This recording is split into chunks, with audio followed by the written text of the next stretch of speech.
Thanks for clicking on the video. Hit the subscribe button for more weekly content and hit the notification bell so you won't miss a thing. What's good, peeps? What's poppin'? How are you doing? And welcome to the complete story of What If Kari Was the Digimon Emperor. Exploring Kari's relationship with darkness was a super fun undertaking. So much so that a new series involving TK dropped on Monday that'll chronicle a similar but different path. Check it out if you haven't done so yet. Thank you guys for the support on this series. It has certainly been my most successful and requested bit of content in recent years. This video will cover the entirety of Kari's journey and will be a nice recap for those who haven't seen it in a while. These what ifs are really popular, so if you enjoy this content, and Digimon what ifs particularly, please hit that subscribe button. 90% of the viewers aren't subscribed, and you're missing out on some heat if you're not. Enough of that.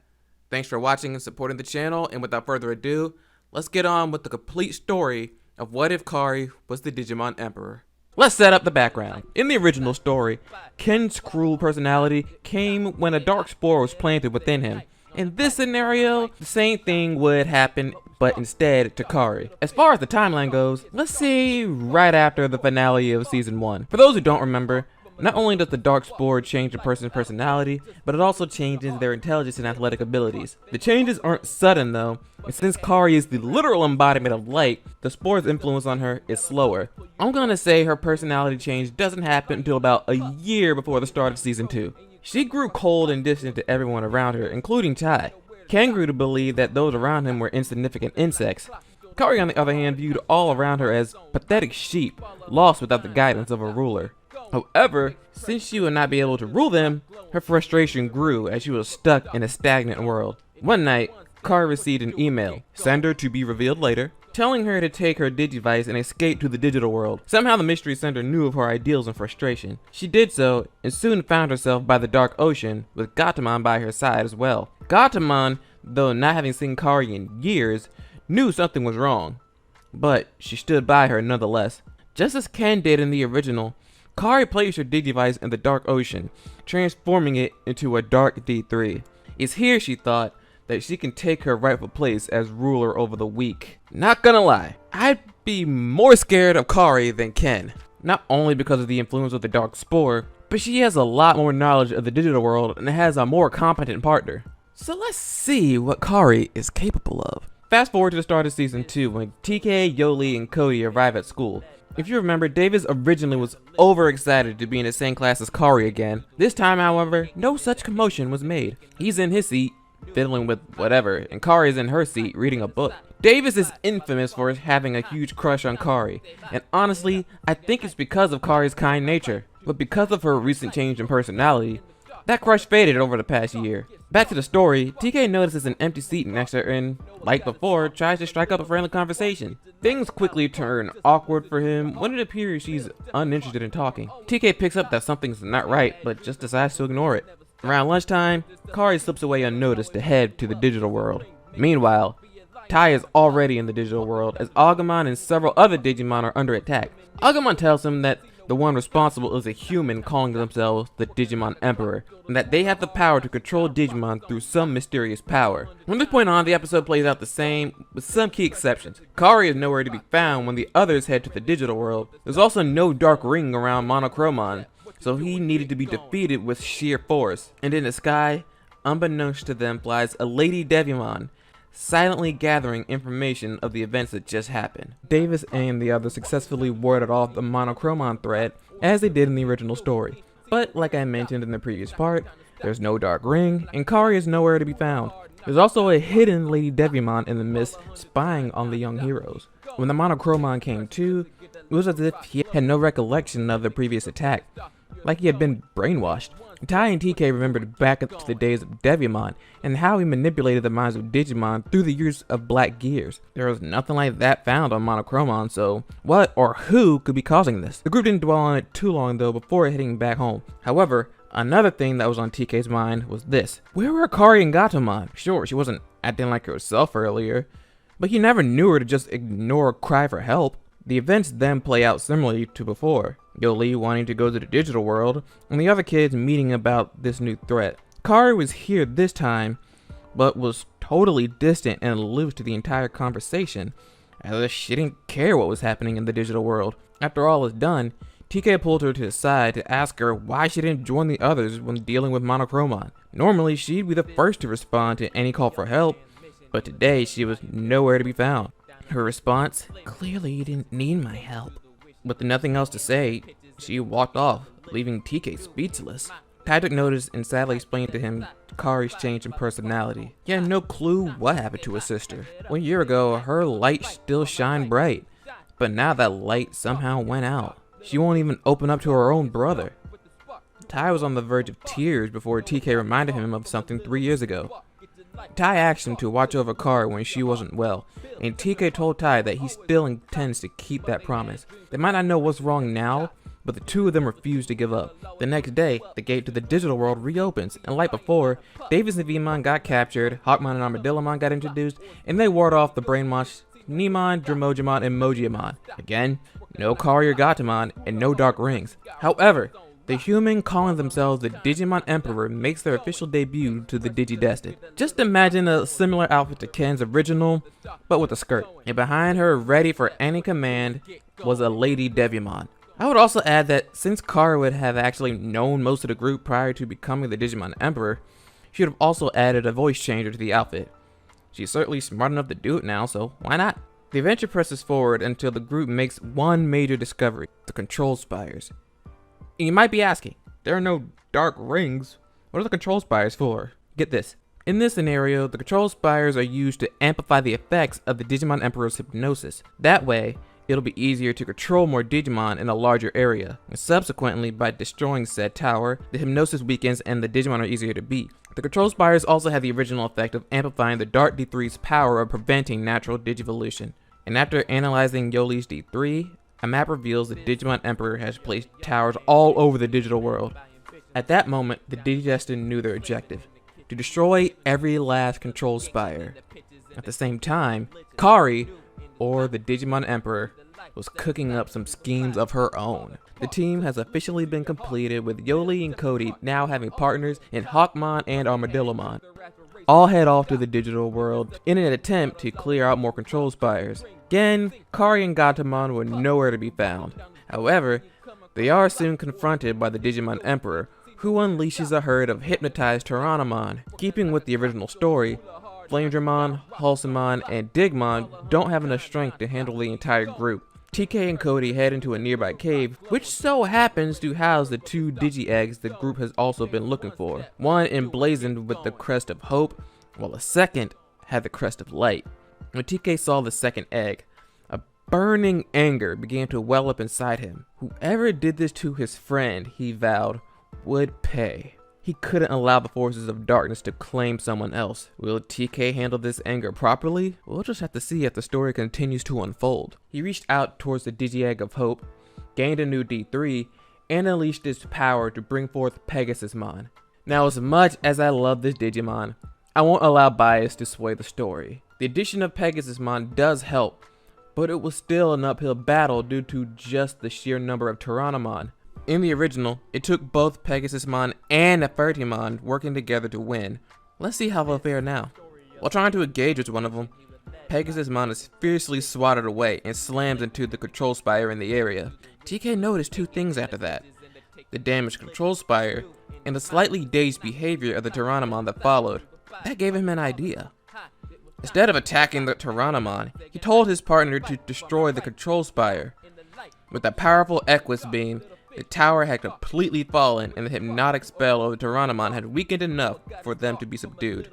In the previous part, I mentioned that the Control Spires amplify the effects of the Digimon Emperor's hypnosis. That was more of an aside for you guys to understand the reasoning for the Control Spires in this scenario. For the Digidestined, that fact had all been proven in this battle, adding all the more reason to destroy them all. A few days pass and events play out more or less the same. That is until TK decides to confront Kari again. The last time didn't really go so well, but that was all the more reason he decided to try again. He caught her walking in the hallway, and knowing how determined he is, she let out a heavy sigh and said, "What do you want? Kari, what's going on with you? The digital world is in danger, and we need you." A human calling themselves the Digimon Emperor is controlling innocent Digimon and making them do all sorts of cruel things. couple of days ago, I found a Digi-Egg with your crest on it. The Crest of Light. You're a Digi-Destined, Kari. Whatever controlling you isn't who you are. Don't let darkness consume you. TK waited for a response. The gap of time was merely a few seconds, but it felt like hours. And what makes you so sure that I'm being controlled, TK? Nothing but chilling bitterness coated her words. I'm done trying to protect a world that never learns from its mistakes.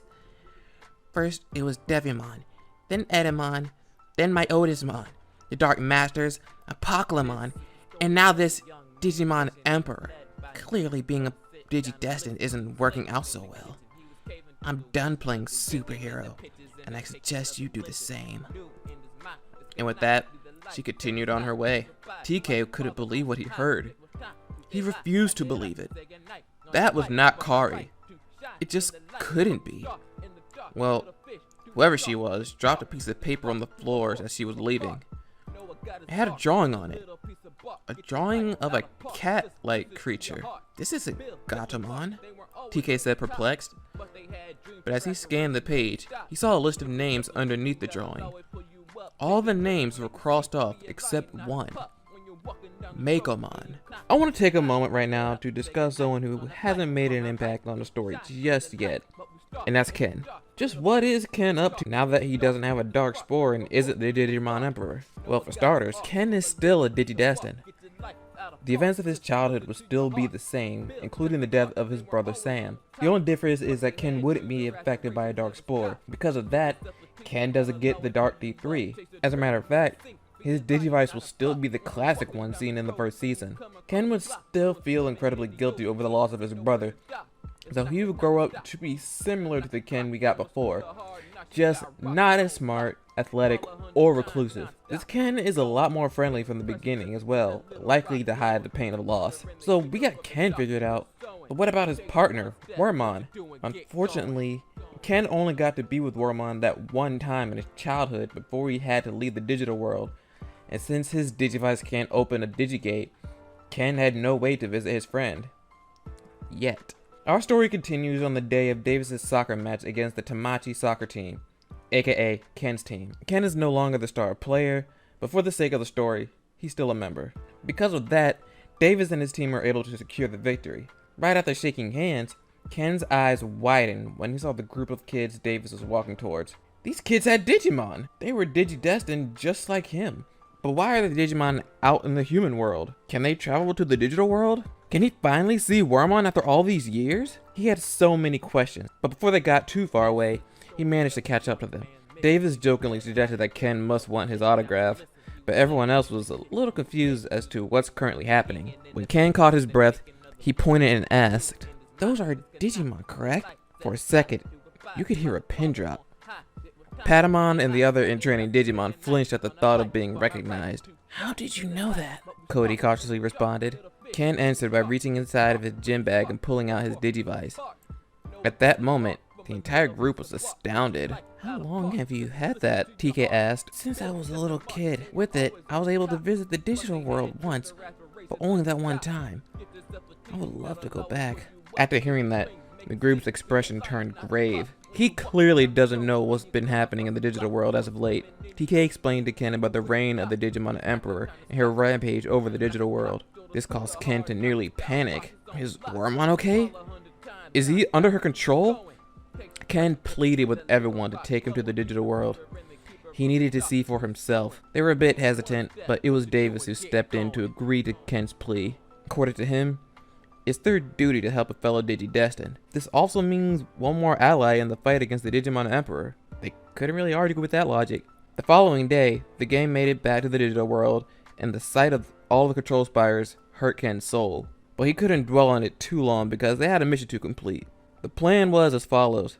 Lee, Davis, and Cody would stay to clear out the control spires, while TK and Ken would search for clues regarding Wormmon. Upon arriving in the digital world, a new marker appeared on Ken's Digivice. It might be Wormmon. Of course, the Digimon Emperor wouldn't make things that simple for our heroes, and sends a herd of mind-controlled Digimon towards Davis's group. Meanwhile, Ken and TK are nearing the projected spot deep in the forest. As they make it, they notice a shrine-like structure. At its center is a pink and white flower-like object with a familiar symbol on it. This is the Digi-Egg, shouted TK, but I don't know what that crest means. It's the crest of kindness, Ken solemnly said as he went towards the Digi-Egg as if he were being pulled in. Placed his hand on the artifact, and at once, his Digivice morphed into a dark green D3. But that's not all. The Digi-Egg lifted and revealed much more.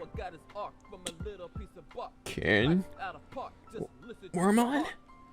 Wormon! Ken tightly embraced his partner with tears steadily flowing down his face. After so many years, the two of them are reunited, safe and sound. Sadly, the reunion had to be cut short due to TK getting word of the Digimon Emperor's attack. Ken wiped his face and with his partner, hopped on Pegasusmon ready for action. Fortunately, they made it to the battlefield just in time to join the fight. The enemy was fiercely more aggressive than before. Ken and Wormon were ready though. Unlocking the power of the Digi-Egg of Kindness, Wormon armored Digivolved into Buchimon. Keep in mind something. Buchimon isn't very strong, but its attack heavy beam allows it to remove the fighting spirit from its enemies, which is exactly what was needed now. With the enemy Digimon calmed, the team was able to destroy the control spires and win the day. Or so they thought. Seemingly out of nowhere, the Digimon Emperor appeared in front of them. Davis tried to play it cool by taunting her with the fact that they now have a new addition to their team. She laughed this off, mockingly congratulated them on delaying the inevitable. Whether they add one new member or 100, the result would still be the same. Every day, I go closer to realizing my grand plan. Immediately after she said those words, a cat-like Digimon appeared from behind her. TK couldn't believe it. He recognized that cat. It wasn't Gatomon, but he recognized it from a picture he saw only a few days prior. Makomon? Kari? Digimon Emperor is none other than Kari. News of this hit hard on our team, but not nearly as hard as it did for Davis and TK. Sure, Davis had gotten over her, but it was still hard to believe that the girl he once had feelings for a year ago could actually be evil. For TK, he didn't know what to feel. Shock, anger, hurt, despair. Kari, please, tell me that's not you. Looks like I won't be needing this anymore, she said, removing her voice changer. It's like I told you before, TK. It's time to stop playing superhero. Lady Devimon, get rid of them. And with that order, the Dark Digimon swooped in to finish the job, while Kari and Makomon left the scene. All but TK did their best to narrowly dodge each attack, and the attacks they dished out barely seemed to have an effect. They're up against an ultimate level Digimon, something far stronger than anything they've faced up to this point. TK, if you're done spacing out, we could use a little help, shouted Davis. But before he could react in time, Pegasus was directly hit by one of Lady Devimon's attacks, knocking both of them out of the sky and causing Pegasusmon to revert to Patamon. Patamon, are you okay? Say something. I'll be fine, TK. But what about you? Right now, our friends need you at 100% to defeat Lady Devimon. I know, but Kari, the Digimon Emperor? It's just hard to process. I'm worried about Kari too, TK, but we can focus on her after we win. TK knew he was right. But what could the two of them do? Lady Devimon is an ultimate Digimon, and by the looks of things, 6 armored Digimon aren't gonna cut it. TK glanced around the area, and all of a sudden, it dawned on him. No control spires. Maybe that might work. Patamon, ready for round 2? You know it! A bright light surrounded Patamon, attracting the attention of the other Digidestined, as well as Lady Devimon. Patamon, Digivolve 2! Angemon! It was a breathtaking sight to behold. The power of a partner's natural Digivolution. It's great to see you again, Angemon. Now let's do this. Right!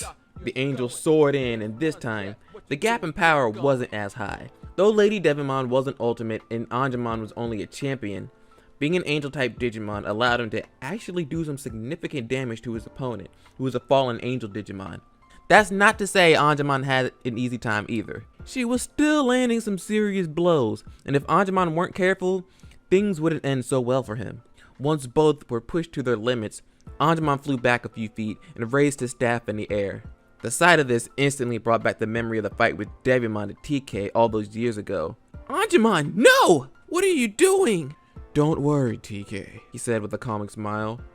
Everyone, lend me your strength!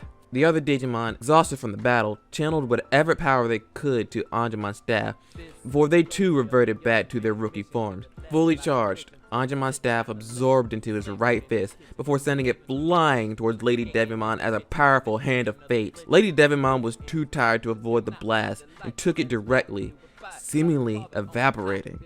Anjumon, now having fully exhausted his energy, de-digivolved into Patamon and went crashing to the ground. TK and the others raced over to the spot where Patamon landed, hoping and praying the little guy was alive. Once they got to him, his partner scooped him in his arms, calling out for him to wake up with tears rolling down his face after what felt like an eternity. I told you not to worry, Patamon happily but weakly said before exhaustion completely overtook him. A huge air of relief was felt by the group, but something caught Cody's eyes several feet ahead of them. Who's that? That isn't Mekomon, is it?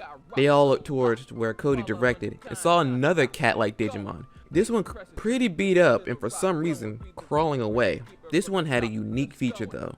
Tail ring. Gatomon? TK's voice prompted the Digimon to quickly turn around at the group before hurrying back into the dense forest. So much has happened in a short amount of time, so for now the best course of action is to regroup back home. Plus, TK needed to have a long discussion with Tai about his sister. The following morning, he went and did just that. He considered telling the older kids as a group, but he decided against it, thinking that at the moment, Tai is the only one who needs to know. When TK showed up at the Kamiya residence, it wasn't a welcome he'd expected. Tai was the one who opened the door with a very explicit look of hopelessness on his face. Through the open door, TK could hear the sounds of Mrs. Kamiya sobbing. Oh, TK. I'm sorry, but now isn't the best time, as you can probably tell. The younger Digidestin had a hunch about this air of despair. It's about Kari, isn't it? How'd you know? I've got something you need to hear. Upon hearing those words, Tai stepped out with TK in order to find out what's going on with his sister. Before TK told his bit, Tai revealed to him that Kari left a note to the family, claiming she's never returning home. There wasn't much to the note except that she said that she's done with the human world. In a state of shock from reading the note, the parents assumed the worst, but Tai knew that Kari was referring to remaining in the digital world. It was here that TK gravely told Tai about her being the Digimon Emperor. He also told him the details involving Megamon and Lady Devimon. I'm sorry, Tai. I had no idea. I let you down. I couldn't save her at all.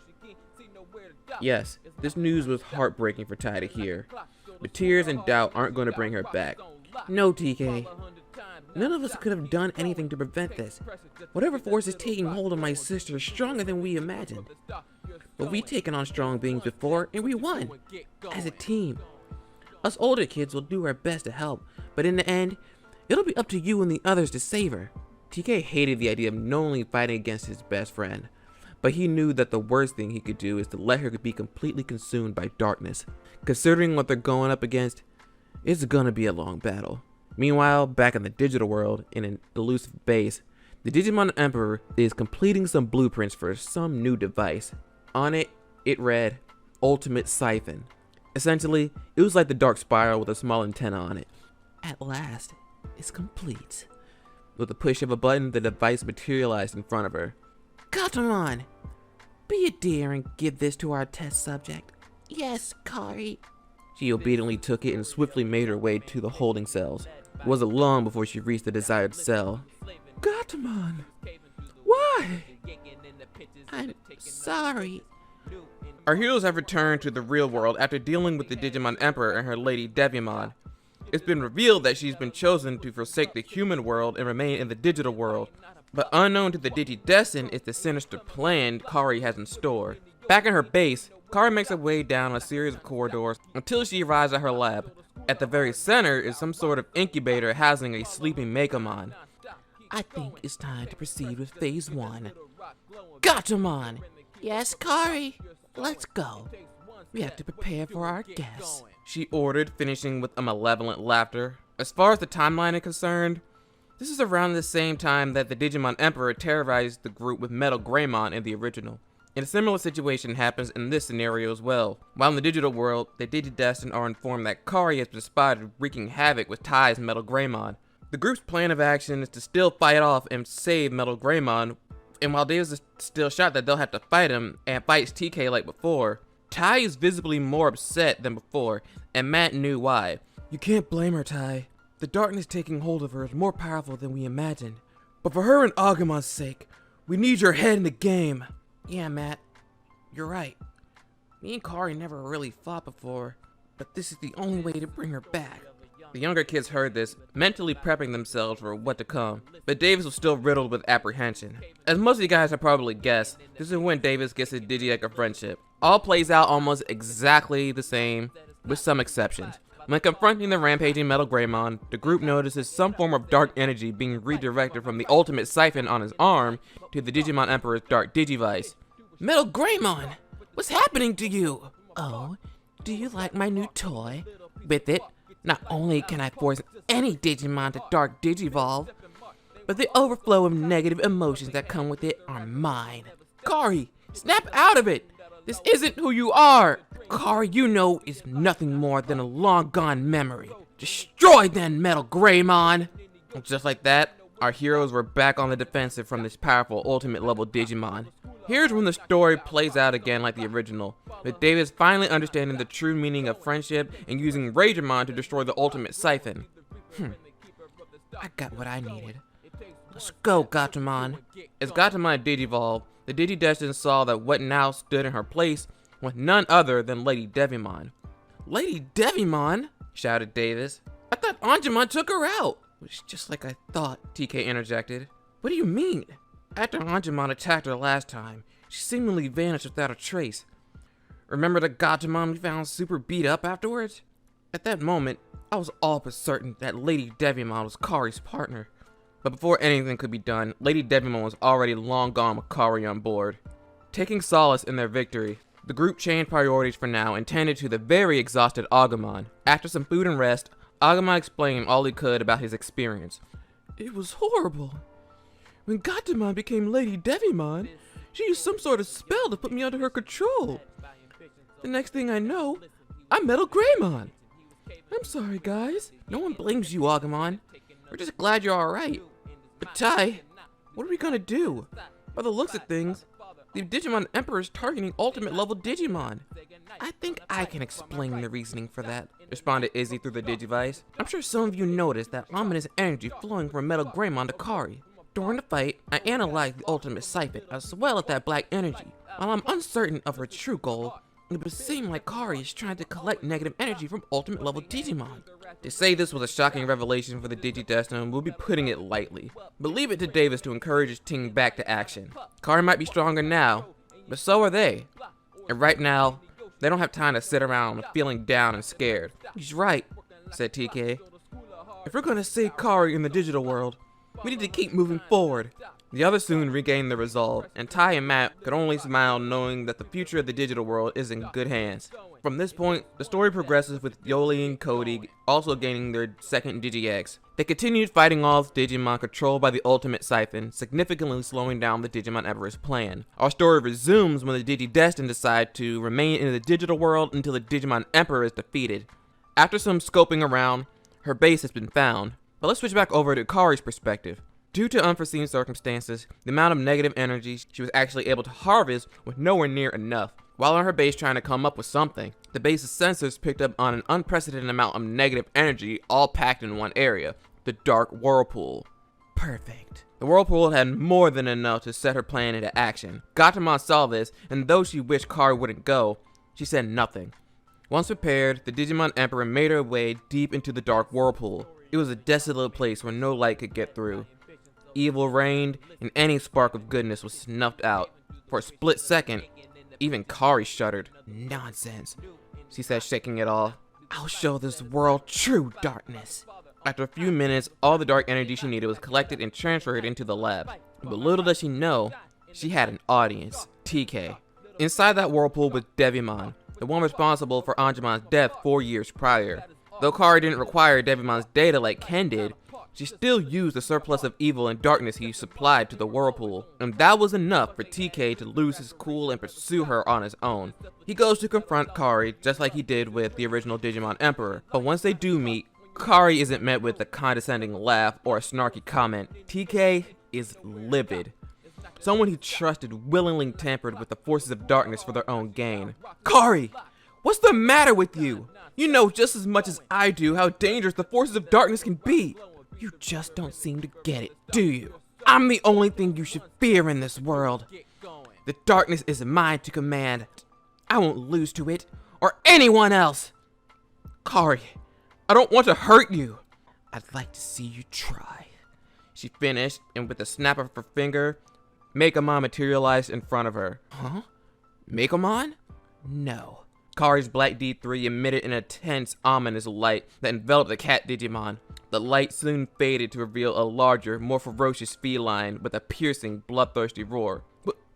What is that? Welcome, Crackmon. In front of TK was a beast he'd never seen before. It exuded pure malevolence on par with the Dark Masters. But this thing? It was worse. It was an unbridled monster ready to tear apart anything in its path, friend or foe. That's no Digimon. That thing's a monster! Kari roared in a fit of laughter before taunting him some more. You see now, TK? There's no way you can win. It's over. I don't think so. At that moment came Davis and the others. The D3s alerted them of some crazy signals and made it just in time. With his friends there to back him up, TK regained his composure and prepared for a hard battle. Patamon armored Digivolved into Pegasusmon and joined the others. To say this is an uphill fight would be an understatement. Our heroes have Flamedramon, Shurimon, Digmon, Pegasusmon, and Buchimon, 5 armor level Digimon. In terms of power, these Digimon in particular are roughly equal to champions. When dealing with the Digimon Emperor's ultimate siphon, they had to work on removing the device rather than defeating the more powerful Digimon. But now, there's no such device, only an immensely powerful opponent. They tried their best to use their numbers to outmaneuver it, but Crackmon excelled in speed and agility, closing in at blinding speeds and blowing the other Digimon far back. What are you gonna do? This thing is too powerful. We have to keep trying, guys. This thing must have a weakness somewhere. The Digimon were holding their own, but really they were trying to keep from taking any critical damage. As TK was painfully watching everything unfold, he felt something tug on his shorts. He looked down and saw a surprising sight. It was Gatomon. Before he could say something, she ran off into the corridor. Taking that as a sign to follow her, TK did just that, cryptically telling the others to watch Pegasusmon for him until he gets back. In the midst of all this fighting and chaos, Kari didn't notice this. TK caught up to Gatomon and immediately questioned her. Gatomon, what's going on? What's going on with you and Kari? She stared at the ground, unable to look in my eye, as if she was ashamed. I don't know why Kari turned evil. Her light has been completely consumed by darkness. But she's still my partner. I can't abandon her. Being her partner doesn't mean being her slave. It means helping her when she needs you the most. It means bringing Kari out of that darkness. It means being her friend. That's why I brought you here. The dude stepped into what looked like an engine room. This is the room that powers the entire base.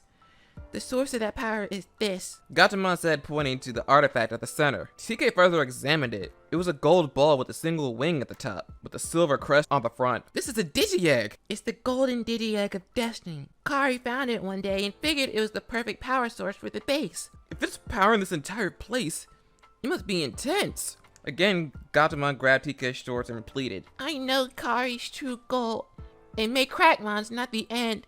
Please, TK, use this to save Kari. No further explanation was needed. He knew what needed to be done. TK accepted the golden Digi-Egg and made his way back to the fight. But that, of course, was going to be difficult, since the base's main power source was gone. Or so he thought. The backup source came online, and after some turbulence, things leveled off again. However, this disturbance was noticed by the other Digi-Destined and Kari. Out of the corner of her eye, she saw TK emerging from the darkness. It wasn't long before she put 2 and 2 together after seeing what he was holding. Pegasusmon! Her holy beast saw his partner and the golden Digi-Egg. He reverted into Patamon, nodding that it's ready. Golden armor energize! everyone witnessed the little guy being surrounded in a brilliant golden light and marveled at the creature that emerged. Rhinamon! Before continuing, I have to clarify two things. These also serve as spoilers for my What If TK Was the Leader series, so skip ahead if you haven't seen that yet. First up, one reason I had TK search for the golden Digiegg is because, like in the previous What If, I believe it makes more sense for Davis and Flamedramon to stay, since they're more suited to direct combat. We know how broken Angemon is, don't get it twisted, but taking Flamedramon away from a strong opponent doesn't make sense to me. Secondly, in regards to Patamon becoming Rhinamon again, that couldn't be helped. I did my research, and it turns out that Patamon becomes Rhinamon with both the Digiegg of Miracles and the Digiegg of Destiny. It just couldn't be helped. I also want a new form, but it is what it is. Back to the story, our heroes are stunned at the spectacle in front of them. A golden armored Digimon. Look at him!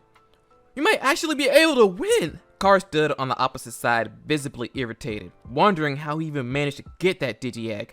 No matter, Crackmon can still handle them. For you guys wondering, this will still be a tough challenge. Rhinamon is as strong as an ultimate level Digimon, and is a lot faster than it looks. Its defensive capabilities are insane, making it the perfect tank. But Crackmon still has the upper hand in terms of speed. Rhinamon can't seem to land a good hit, but the hits Crackmon are landing fail to phase the golden Digimon. Both are at a stalemate. There must be something we can do.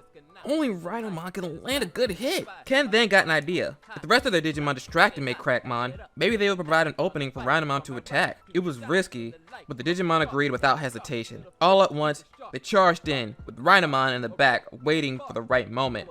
And Kari was no fool. By seeing this new Digimon now biding his time, she instantly figured it out. Let's just say that she was not pleased either, because this plan of theirs might actually work, all because they now have an ultimate too. Wait, she thought. Crackmon wasn't her only ultimate Digimon. She looked behind her and saw Gatomon, who had secretly made her way back to the other side amongst the chaos. Kari gave off a maniacal grin towards her original partner. I think it's time for you to join in on the fun. Gatomon looked utterly mortified, completely not accounting for this scenario. But before she could even say anything, her entire body radiated in a black light, and she became Lady Devimon once more. Rhinamon found the opening he needed, but it was lost after being blindsided by a barrage of bats. This was the worst possible scenario, and something the Digidestined didn't anticipate. Two ultimate Digimon. This caused our heroes to feel something they hoped to never experience. Hopelessness. Jahlani and Cody dropped to their knees. Ken's eyes shrunk in fear. Davis and TK were speechless. And these emotions transferred to their Digimon. One by one, Crackmon landed critical blows that reverted each of them back to their rookie forms, starting with Flamedramon, then Shurimon, Digimon, and finally Buchimon. Rhinamon was still durable enough to take each hit, but he saw that this battle was lost for them. Thinking quickly, he destroyed part of the base's wall, gathered the defeated Digimon and their partners on its back, and retreated. Hearing the laugh of the Digimon Emperor ring out. After all of that, even with the power of a golden Digiegg, they were defeated. The Digimon Emperor won. What were they going to do? Rhinamon wasn't enough to beat Crackmon, and their ultimate plan failed because Kari still had Lady Devimon.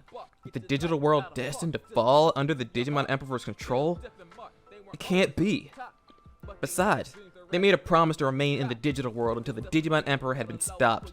But how can they get strong enough to do that? A couple of days go by and everyone seems to be completely healed after their ordeal in the Digimon Emperor's base. The group is huddled around a campfire brainstorming ideas on what to do. Suddenly, TK gets a message on a D-terminal with astonishing news. The location of a second golden Digiegg. The message reveals that the sender has been watching them and that this Digiegg might turn the things back in their favor. TK is more shocked to learn that this sender is none other than Genai. He reveals all this to his friends, and with no other options, they make preparations to head towards the golden Digiegg. Here's where you guys come in. I'm going to leave a poll in the comments, and I want you all to vote on who should get the golden Digiegg. Should it be Davis, Ken, Jahlani, or Cody? This is your chance to drive the story, and each option would take the story down a different path. Before we end this part, we have to check in with Kari, because she is not pleased. In her base, she's entering the main lab, the same one housing Mekomon. Next to it, was another incubation chamber. This one holding Gatomon, fully conscious. I certainly didn't expect this from you, Gatomon. But it all makes sense. I mean, how else could TK have gotten my Digi-Egg? Kari explained as she replayed the video footage of Gatomon aiding TK in getting the Digi-Egg of Destiny. I did it because I'm your friend, Kari. You have to stop this, friend. I guess I haven't been clear with you either. I'm sorry about that, she said while holding some black collar device. I'm your master, not your friend. And with this, your little rebellious phase will be over. Thanks to a message from Jedi, the Digidestined make their way to the location of the Golden Digi-Egg. The team was still bummed about the defeat a couple of days prior, but they knew that this was the only option they had. They eventually reached the area where the Digi-Egg was supposed to be located, but since it was in the desert, there was no way of knowing exactly where it's hidden. I guess the only thing we could do now is dig, said Davis, with everyone nodding in agreement. The Digidestined spent hours digging through what felt like an endless pile of sand. And if that weren't bad enough, they spotted the Digimon Emperor's mobile base making its way closer over the horizon. Oh great, what are you going to do now? We haven't even found the Digi-Egg yet. Well, I'm not going down without a fight.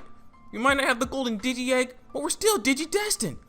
Let's go, Vmon! Right, Davis! Vmon armor Digivolved to Flamedramon and charged right in.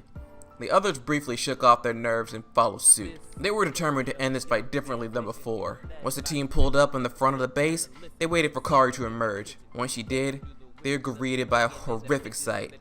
To her right was Mekomon, but to her left was Gatomon, with a dark ring around her neck. Kari, what did you do to her? Oh, you don't like it? Not only is her new dark ring fashionable, but with it, she won't be able to pull off a little stunt like before. But enough about that. I do believe there's another Golden Digi-Egg around here. I believe I'm owed a second one since my first one was stolen. But we're gonna let you have it. I wasn't asking. At that, both Gatomon and Mekomon digivolved into Lady Devimon and Maycrackmon, and the fighting commenced. Sneak attacks weren't gonna work this time. Well, not like they worked last time either. But the point is that a sneak attack is no longer an option. This time they split up the two ultimate Digimon amongst themselves. Taking on Maycrackmon was Flamedramon, Digimon, and Rhinomon, while Halsamon and Buchimon fought Lady Devimon in the air. But just like before, the two ultimates were too much for them to handle, even when they're the ones outnumbered. Rhinomon's armor was solid enough to defend the others from Maycrackmon's claws, but all they could do was defend. The airborne Digimon weren't faring much better. They felt Lady Devimon hit harder than ever, with ferocity unlike before. The dark ring took away any form of consciousness or restraint she had before, and that made her all the more dangerous.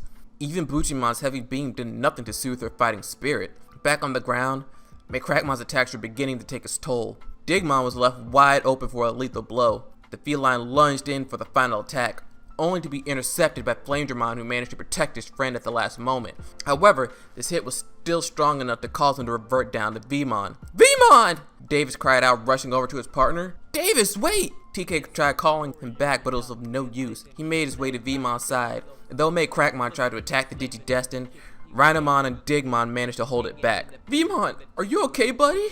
Never better, he responded, though clearly he was more than a bit dazed. This thing is tougher than anything we've ever faced before. Even with Rhinomon, Maycrackmon's still kicking our butts. You have to keep trying, Davis. If we don't defeat her, the digital world is done for. Not just that, Kari won't return to normal. Davis saw a fiery look of determination in his partner's eyes, unnerving and bright. If you're ready, Vmon, let's get back in there. Right! And at that moment, a brilliant light erupted from the sand around them.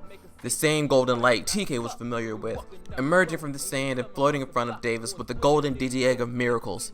That's correct.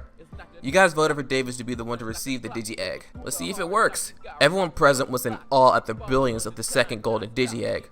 Well, except Kari, who was fuming that this was stolen from her as well. Without wasting any more time, Golden Armor Energize! Vmon, Golden Armor Digivolve 2! Magnamon! They did it! A second Digimon with the power of an ultimate on their side. A quick aside, I'm more than aware that Magnamon is a royal knight that's on par with mega level Digimon. Seeing as how Digimon isn't very consistent with their writing, Magnamon can be either an ultimate or mega level. For our purposes here, this Magnamon is an armored Digimon with the power of an ultimate.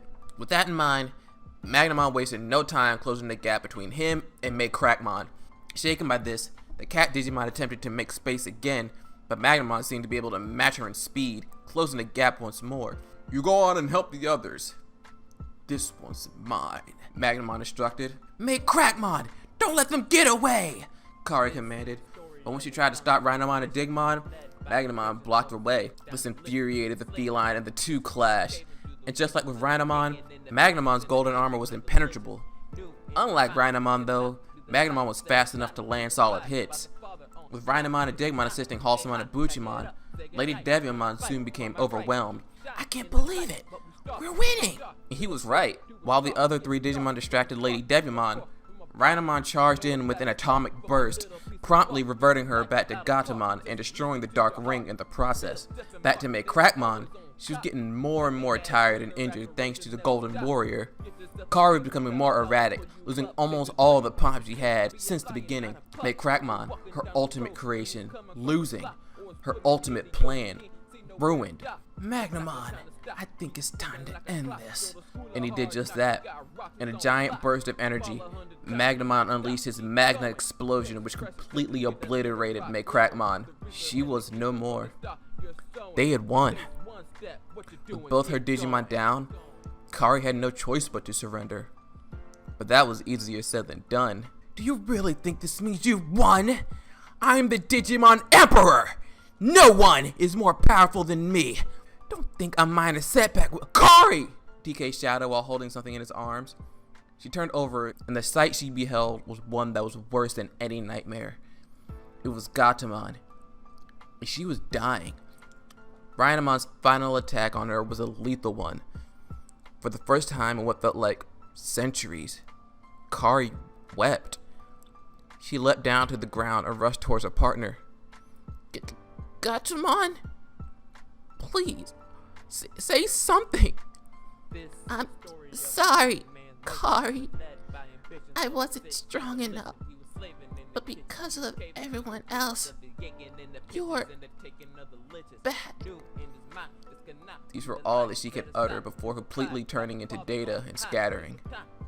Kari's hands were now empty, heavy with the revelation of all that she had done. Bearing it no more, she let loose a devastating wail, surrounded by the somber, forlorn stares of the Digidestin, who could feel nothing but pity and despair. Sure, they had won, but at what cost? As Kari continued to lament the loss of Gatomon, her Emperor garb faded away, and there she lay in the sand, passed out, defeated, and returned. After collapsing from the fight, Kari was taken back to her home by TK. Tai was expecting this since he and the younger kids had been in constant communication while they were in the digital world. Their parents were overwhelmed by emotion now that they see that their daughter is back to them. But knowing that she needs to recover, they place her in her bed and let her do just that. Thanks, TK. Because of you and everyone else, my sister's back. Tai didn't even bother to hide his tears. He could only hold it for so long before his emotions took him as well. It wasn't easy. Honestly, it was one of the hardest things I ever had to do, but we did it. TK looked over at Kari lying on her bed. Seeing her like this reminded him of that moment all those years ago when she was sick in the digital world. In his mind, he was able to keep his promise to Tai. Even when confronting darkness itself, Kari was able to be rescued from it. However, that came at a high price, he thought, as his mind still replayed Gatomon's last moments. With that in mind, TK fully relinquished the care of Kari to her brother, and he made his way back home. There was a lot to think about. Still driven by a sense of obligation, the next day, the Digidestin head to the digital world to clean up the mess left by the Digimon Emperor. This all plays out how it originally did, and Vmon naturally digivolves into X-Vmon. Back to Kari, she finally wakes up and notices Tai is asleep in the chair beside her bed. Tai? Though faint, her voice seemed to wake her snoring brother. Huh? Kari? Kari, you're awake! He shouted loud enough for the entire building to hear and immediately pulled her in for a long due hug. However, even though Kari was awake now, she was very confused as to how she arrived in her bedroom. Tai then explained to Kari everything that happened after her defeat in the digital world. Before he could even finish speaking, Kari's mind got invaded with intense images of the ferocious Crackmon and the fleeting moments of Gatomon. Needless to say that she started freaking out in her bed, and nothing Tai said got through to her. The darkness was gone, but the memories and deeds associated with it lived on. After what seemed like forever, Kari exhausted herself back into another slumber, and this time, Tai somberly left his sister's side, feeling it was best to give her some space for now. Similar to what happened with Ken originally, in her sleep, Kari recalled the events that led her to become the evil Digimon Emperor. Her heart then yearned for her fallen partner, wishing for another chance to do right. This desire somehow transported her to the primary village, in front of a pink Digi-Egg with darker pink circles. Immediately, the egg hatched, revealing a Snow Bodemon. Kari fell down to her knees in tears, knowing that her wish had been granted.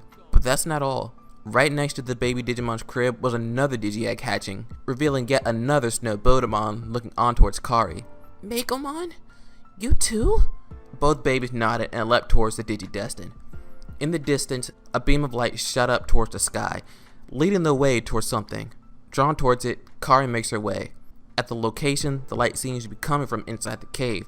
Once inside, the source becomes clear to the group. The Digi-Egg of Light.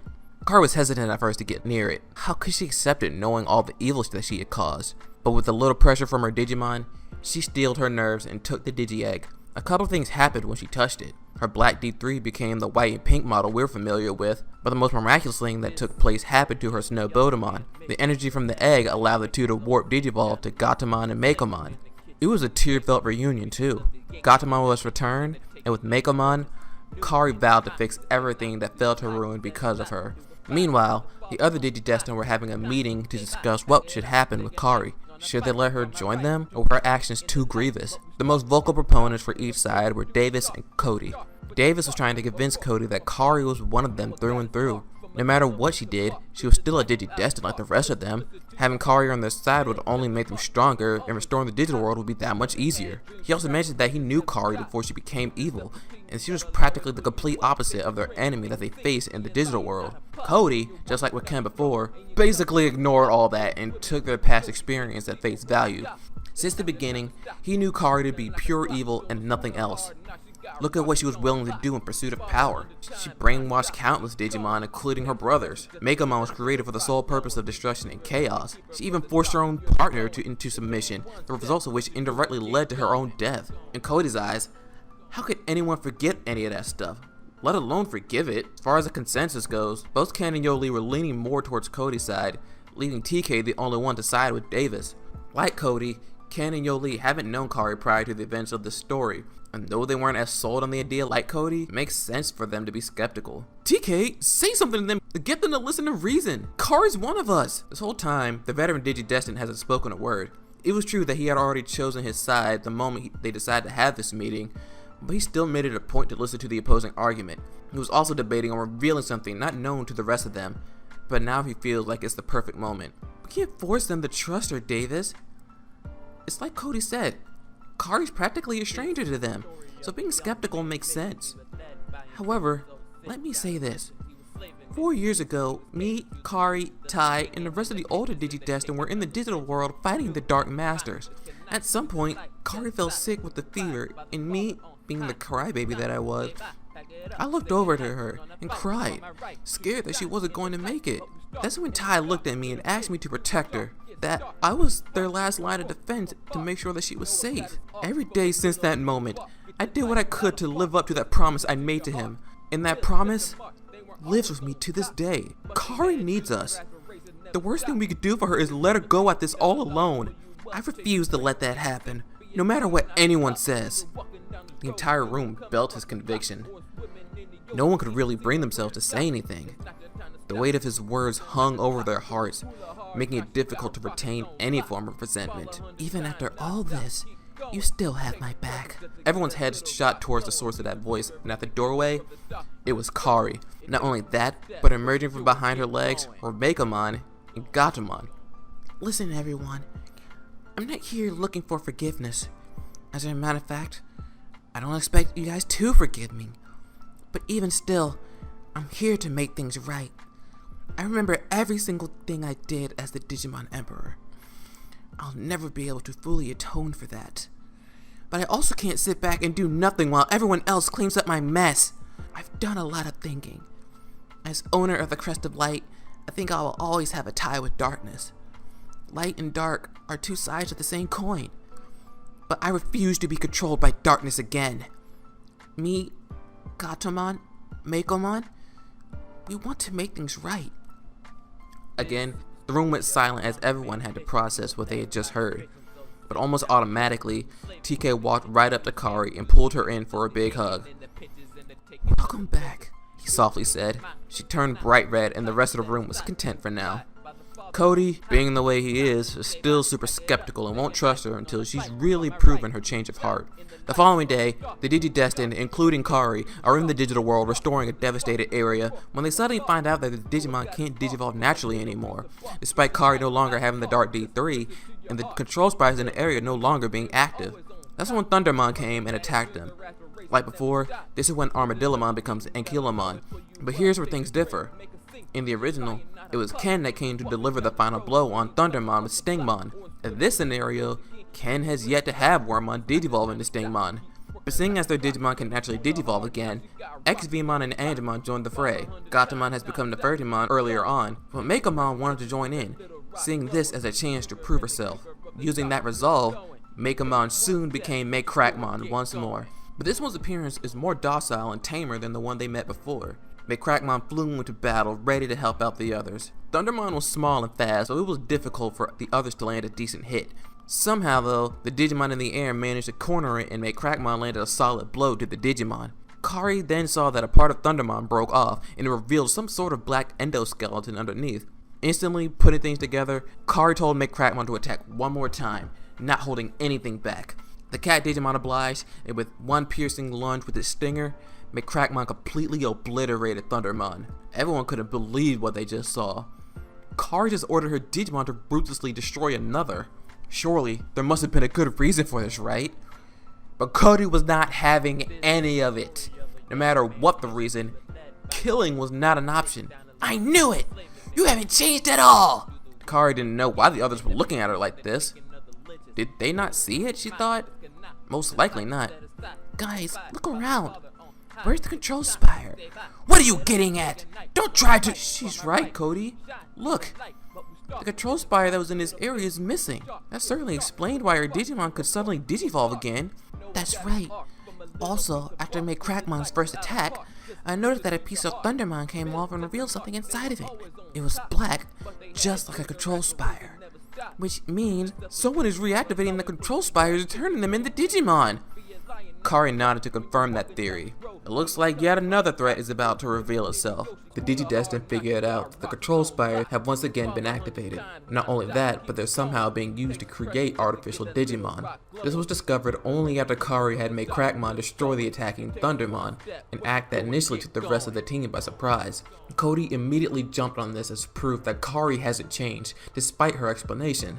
And even though her reasoning was valid and was supported by TK's own observations, Cody, Ken, and Yoli were still wary of her.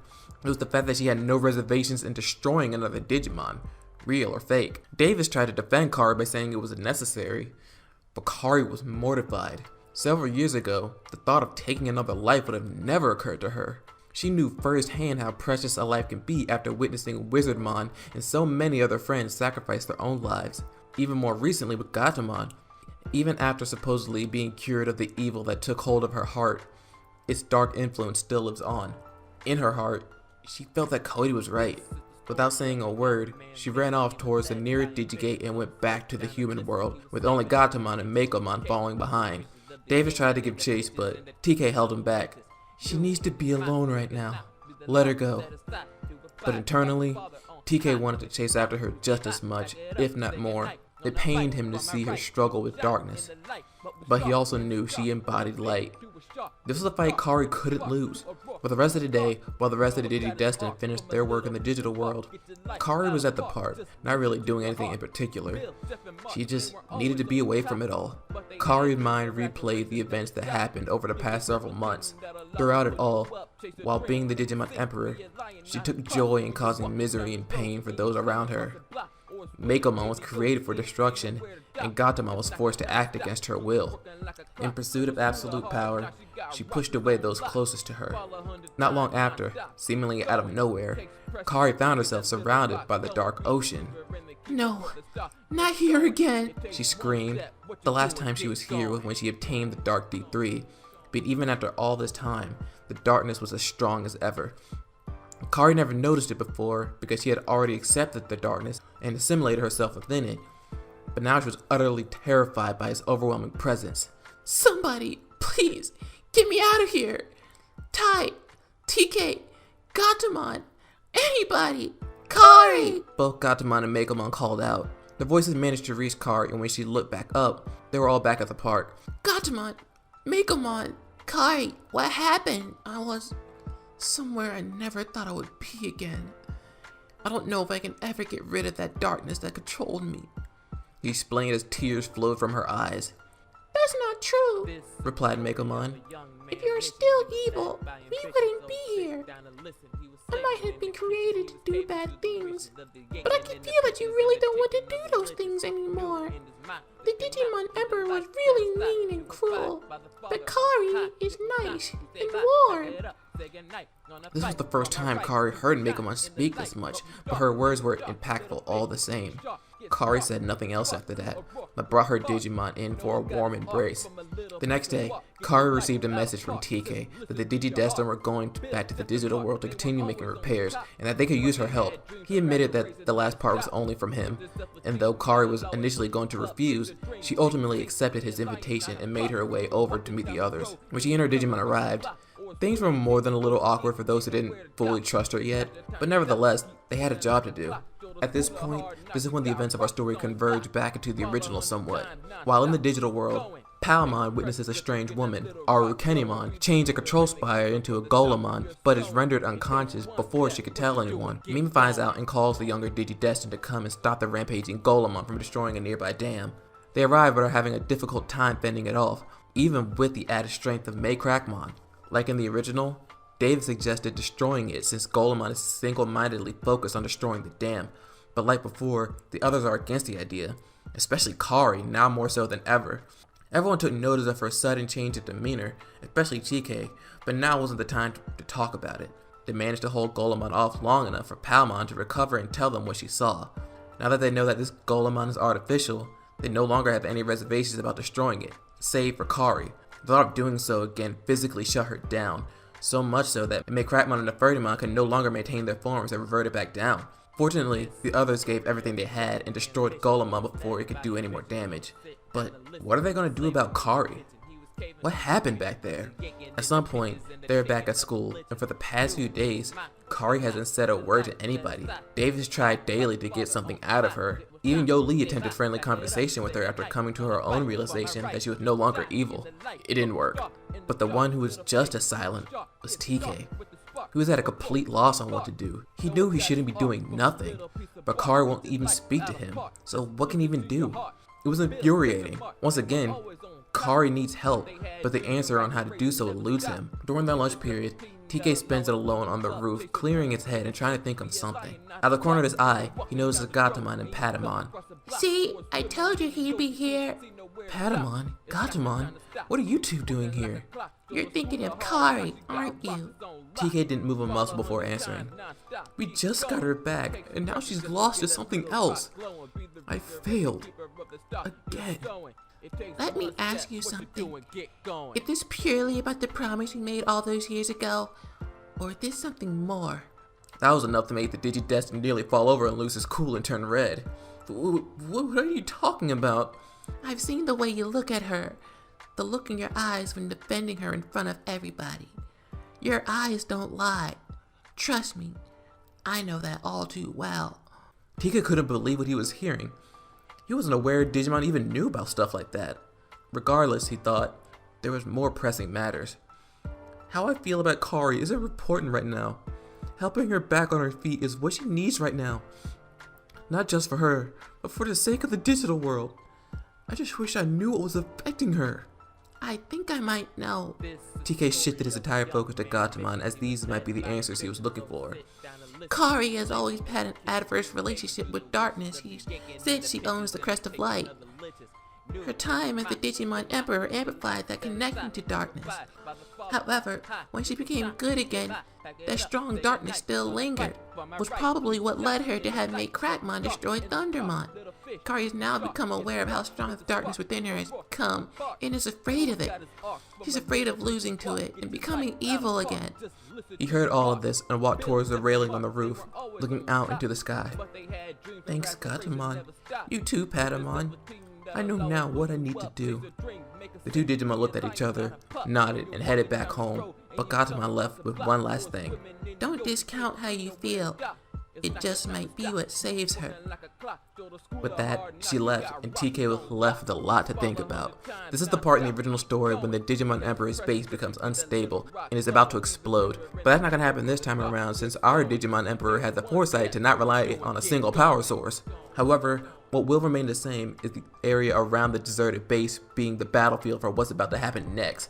Seeing how ineffective the artificial Digimon were before, Arukenimon decides to take it up to the next level by creating the ultimate Okuamon using 10 of the control spires that were in the area. The Digidestined are alerted and immediately make their way to the location, but as they approach the area, Kari's old base reveals itself above the horizon, instantly causing her to freeze. The Nefertimon manages to snap her out of it, but for how long? Due to Kari's crippling fear, Megamon can't become Crackmon, and it took everything Nefertimon had just to maintain her current form. Due to that, the fight against Okuamon was intense. Due to it being an artificial Digimon, it lacked restraint, so it was unleashing its full power with each attack, and our heroes could barely defend themselves. Kari did all she could to help the others, but when she caught a second glimpse of her old base, she froze once again, this time worse than before. Okuamon violently swung at Nefertimon and knocked both of them out of the sky onto the desert floor. Kari! TK shouted. Angemon, we have to go help them! Without a second thought, the two flew over to their fallen teammates. The attack was strong enough to cause Nefertimon to revert back down to Gatomon, but fortunately, the two were fine. Kari! Gatomon! Are you okay?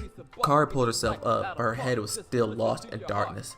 I can't do this, TK. Look at this. This is all because of me. This is all my fault. No, it's not. You were being controlled. No one blames you for this. None of this is the reflection of who you are. Who am I really, TK? For years, all I've known was darkness. I'm doomed to be lost to the darkness forever. Lost and alone. Kari finished speaking, expecting to feel the weight of her own despair sink her further down. But that wasn't what she felt. What she actually felt was TK's lips on her own. He then pulled back and responded, "You are not alone. I care too much about you to let anyone or anything take you without a fight. Whatever you're fighting, we'll take on. Together." The two then became enveloped in beams of light that the others saw from the distance. Even in the midst of the chaos, the two's hearts became clear and synced to one beat. That same light then surrounded the Digimon partners, unlocking a new power. Angemon! Gatomon! DNA Digivolve 2! And Telemon! The Digidestined looked towards the distance to see what the cause of that light was. Whoa! What was that? That's where TK and Kari are. Speaking of TK and Kari, there's a lot for them to process. What just happened? Asked Kari, looking straight up at this new Digimon in front of them. Angemon and Gatomon became a single Digimon. But how? By allowing your hearts to become one, you two unlock power greater than the sum of our parts. Our hearts became one? At first, Kari didn't understand, but once she looked over to TK, it all came into focus. She heard what she thought was his heartbeat, and when she placed her hand over her own, they're beating together. At that moment, TK reached over to grab her hand. You can figure this all out later. Right now, our friends need us. The warmth she felt just moments before returned, overpowering the intense despair that loomed over her for so long. Kari squeezed his hand back and nodded determinedly, showing a look of resolve in her eyes TK hasn't seen in years. And Telemon scooped the two of them up and swiftly returned to the battlefield. It was quite a surprise for the other Digidestined to say the least. TK! Kari! You're okay! But who's this? And what happened to Angemon and Gatomon? Gatomon and Angemon fused into one Digimon and became Antilamon. Explained Kari before she turned to everyone. Everyone, the things I've done in the past were inexcusable, cruel, and unforgivable. I don't expect you all to forgive me, but I ask that you give me a chance to make things right. Please, let me work with you to fix my mistakes. It was as plain as day. She meant it. As Digidestined, it's their job to restore the digital world, Kari included.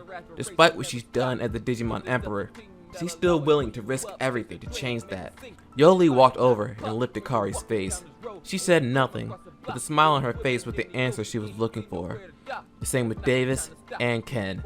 The attention then shifted to Cody, who didn't smile like the others. But he didn't show a look of disdain either like he had done before. He was unsure how to feel about everything. The safety of the digital world was the priority. He knew that.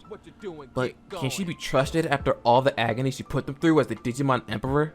Cody's eyes then shifted over to the majestic presence of Antilamon, and at last, he got his answer. Can you really stop Antilamon? Not alone, but together, nothing can stop us, she responded, looking over to TK for that last part. Antilamon then hopped over to join the other Digimon and officially joined in on the fight. This new ally definitely proved his worth in no time at all. The other Digimon were just about at their limit before Antilamon entered the scene. Everyone, take a break. I'll take it from here. They certainly didn't object to that option, though Akuamon tried to prevent that from happening. Thanks to a massive boost in speed and agility, Antilamon kept the big bug from going anywhere. And of course, it wasn't just speed that our new friend received. As Akuamon charged towards its opponent, it was fiercely slammed back down to the sand like it was a housefly. The force of the impact broke away its exoskeleton and revealed the black material it was truly composed of. Antilamon! Finish it! TK and Kari shouted in perfect unison. Bunny Blades! A furious tornado formed where Antilamon stood, composed of axe blades that used to be its arms. Let's just say that Akuamon has now been officially dealt with. Permanently. Once again, our heroes won, and the digital world stands for another day. Exhausted from the battle, everyone collapsed to the desert floor to finally catch their breaths. Emerging from the horizon came Togemon and Yaromon, having separated and de-digivolved. Great job, Togemon! You and Yaromon were amazing! It's been a while since I've seen you in this form, Kari remarked with her partner in hand. Does this make Yaromon my little sister now? Megamon asked in the most innocent way possible. The Digidestined couldn't hold it, and they all burst into joyous fits of laughter. This was a feeling nearly forgotten, but after so long, it returned. For the time being, they can all just laugh, smile, be happy. In their hearts, they knew their job was far from being over. But for now, this was all they needed. After they all returned home, Davis, Yoli, Cody, and Ken immediately make their way home. But TK and Kari stayed behind a bit longer to discuss what happened between them in the digital world. TK, about what happened in the desert. Now that everything has calmed down, it suddenly dawned on him exactly what happened and what it meant. Oh, that? I'm so sorry. It was just the heat of the moment, and I didn't know what else to do, and before he could finish, he felt her lips gently press against his. It's okay. Your hope kept the light inside of me alive and brought it back out. Thank you, TK. You said you cared for me, right? Uh-huh. Well, I care for you too. You've been by my side for years, as a Digidestined, as my best friend, and now something more. More? We still have the digital world to deal with, and I still have issues to settle. But how about we take it slow and see where it goes? It's a good thing the DNA Digivolution wore off, because his heart was beating far beyond what he thought was humanly possible. Was this a dream? Because it certainly felt like one. If it was, please don't let him wake up, he thought. How could I possibly say no? He cheekily responded. Letting out a little giggle, Kari responded, I didn't think you would. It's official, you guys. TK and Kari are canonically together, and anyone who tells you otherwise is wrong. just point them to this exact moment. But in all seriousness, the fact that the two never got together at the end of the official story, when Matt and Sora and Ken and Yoli did, always rubbed me the wrong way. We have two characters that were basically meant to be together since the beginning, get shafted for no reason. I think having these two being together makes a powerful statement on the relationship and impact of Hope and Light, two of the strongest forces in the show. Sure, the relationship between the two of them in this series might fall more into the realm of fanfiction and logical interaction, but I think it can still weave itself into a story that we would all still want to watch, right? This part isn't over yet, but let me know in the comments what you think. The next day, the Digidestined meet back at Izzy's place to go over what exactly DNA Digivolution is. Like before, he explained the fundamentals of it and remarked that this phenomenon happened similarly before with Omnimon and Diaboromon. Note, Omnimon is technically the result of a fusion and not a DNA Digivolution, since DNA Digivolving typically results in a higher grade Digimon. TK and Kari then explained the sensation both of them felt while it was in effect, and the others began wondering if it'll happen to them as well. Spoiler alert, it will, but all in due time. With this new power at their disposal, they all begin to wonder what this new power would be needed for. It wasn't long before the gang was back in the digital world taking down more control spires. At this point in the original story, Ken was in that awkward phase of wanting to help clean up the digital world, but on his own, even after Davis told him that he didn't need to handle it alone. Here, that wasn't the case, but there is something that was bothering Ken. His partner was the only one that hadn't reached the champion level yet. Combine that with the possibility of DNA Digivolving with someone else on the team, he felt very far behind. Arukenimon taking notice of this from the distance and hatches a plan to take advantage of this. Anonymously, Ken receives a message to head to a place called Giga House to seek further power. The message says to come alone. Ken is aware that this could potentially be a trap, but it could also be the chance he's been waiting for. He informs the others of his intentions, and obviously, they are all wary of the idea. Ken, one of us should really go with you, Davis tried convincing him, but to no avail. He admitted that he was frustrated with being the only Digidestined without a champion level Digimon, especially since they now have made Crackmon and an Antilamon. He wanted to be able to help the rest of the team as their equal, and that's something TK understood all too well, having once been the youngest member of the team. Let him do this, guys. If worse comes to worse, contact us as soon as possible, okay? You got it, Ken affirmed before taking off towards his destination. Once they arrived, the size of the building completely overwhelmed them. Wormmon was already a bug, but being in that house made them feel like ants. Be careful, Wormmon. We don't know what to expect in here. Stay on your guard. The two wandered around the first room for a bit before they heard something very unpleasant. Emerging from the doorway were a countless number of Roachmon headed straight for them. Acting right on time, Wormmon armored Digivolved to Buchimon and flew the two of them away from the mass of cockroaches. I knew this place was too good to be true, Ken said as he pulled out his D-terminal to contact the others. However, it was knocked out of his hand by one of the Roachmon. And to make matters worse, Buchimon's heavy beam is having no effect in calming down the violent horde of Digimon. I don't get it. Why isn't this attack working? Ken, do you hear that? Ken turned his ear to the direction his partner was pointing. In the midst of the buzzing Roachmon, he heard a faint sound much different than the one that came from the bugs. Come on, Buchimon! Let's find out what that is! The two managed to get above the bugs and as quickly as they could, flew towards the source of the sound as it became louder and clearer. That sounds like a flute. But who could be playing it? It wasn't too long before Ken got his answer. The two found the room that housed the source of the sound, and it was indeed a flute, being played by a silver-haired woman dressed in red. Who are you? What are you doing here? Ken shouted towards the mysterious woman. Suddenly, she stopped playing and looked directly at him. Hello, Ken. I've been expecting you. Ken couldn't believe what he was seeing. Another human in the digital world. But who was she? From what he was told, he thought only children could enter the digital world. And what's the deal with that flute? Hey, who are you? Answer me! My, how rude. Is that any way to speak to your elders? Maybe this will teach you a lesson. After saying that, the strange woman began playing her flute again. The instrument's sound was soon overpowered by a vicious buzzing. Ken and Buchimon turned towards the room's only doorway and saw the source of that sound. A horde of angry Flymon heading their way. Where did they come from? I don't know, Ken, but we have to go now. There's no way we can fight all of them by ourselves. And without a second thought, Buchimon grabbed his partner and took off. Ken didn't want to admit it, but he was right. They couldn't take all of them with just the two of them. They just weren't strong enough. Once Buchimon found a spot in the room where they could hide for the time being, Ken used the D-terminal to contact the others. Come on, guys. I don't know how much longer we can last.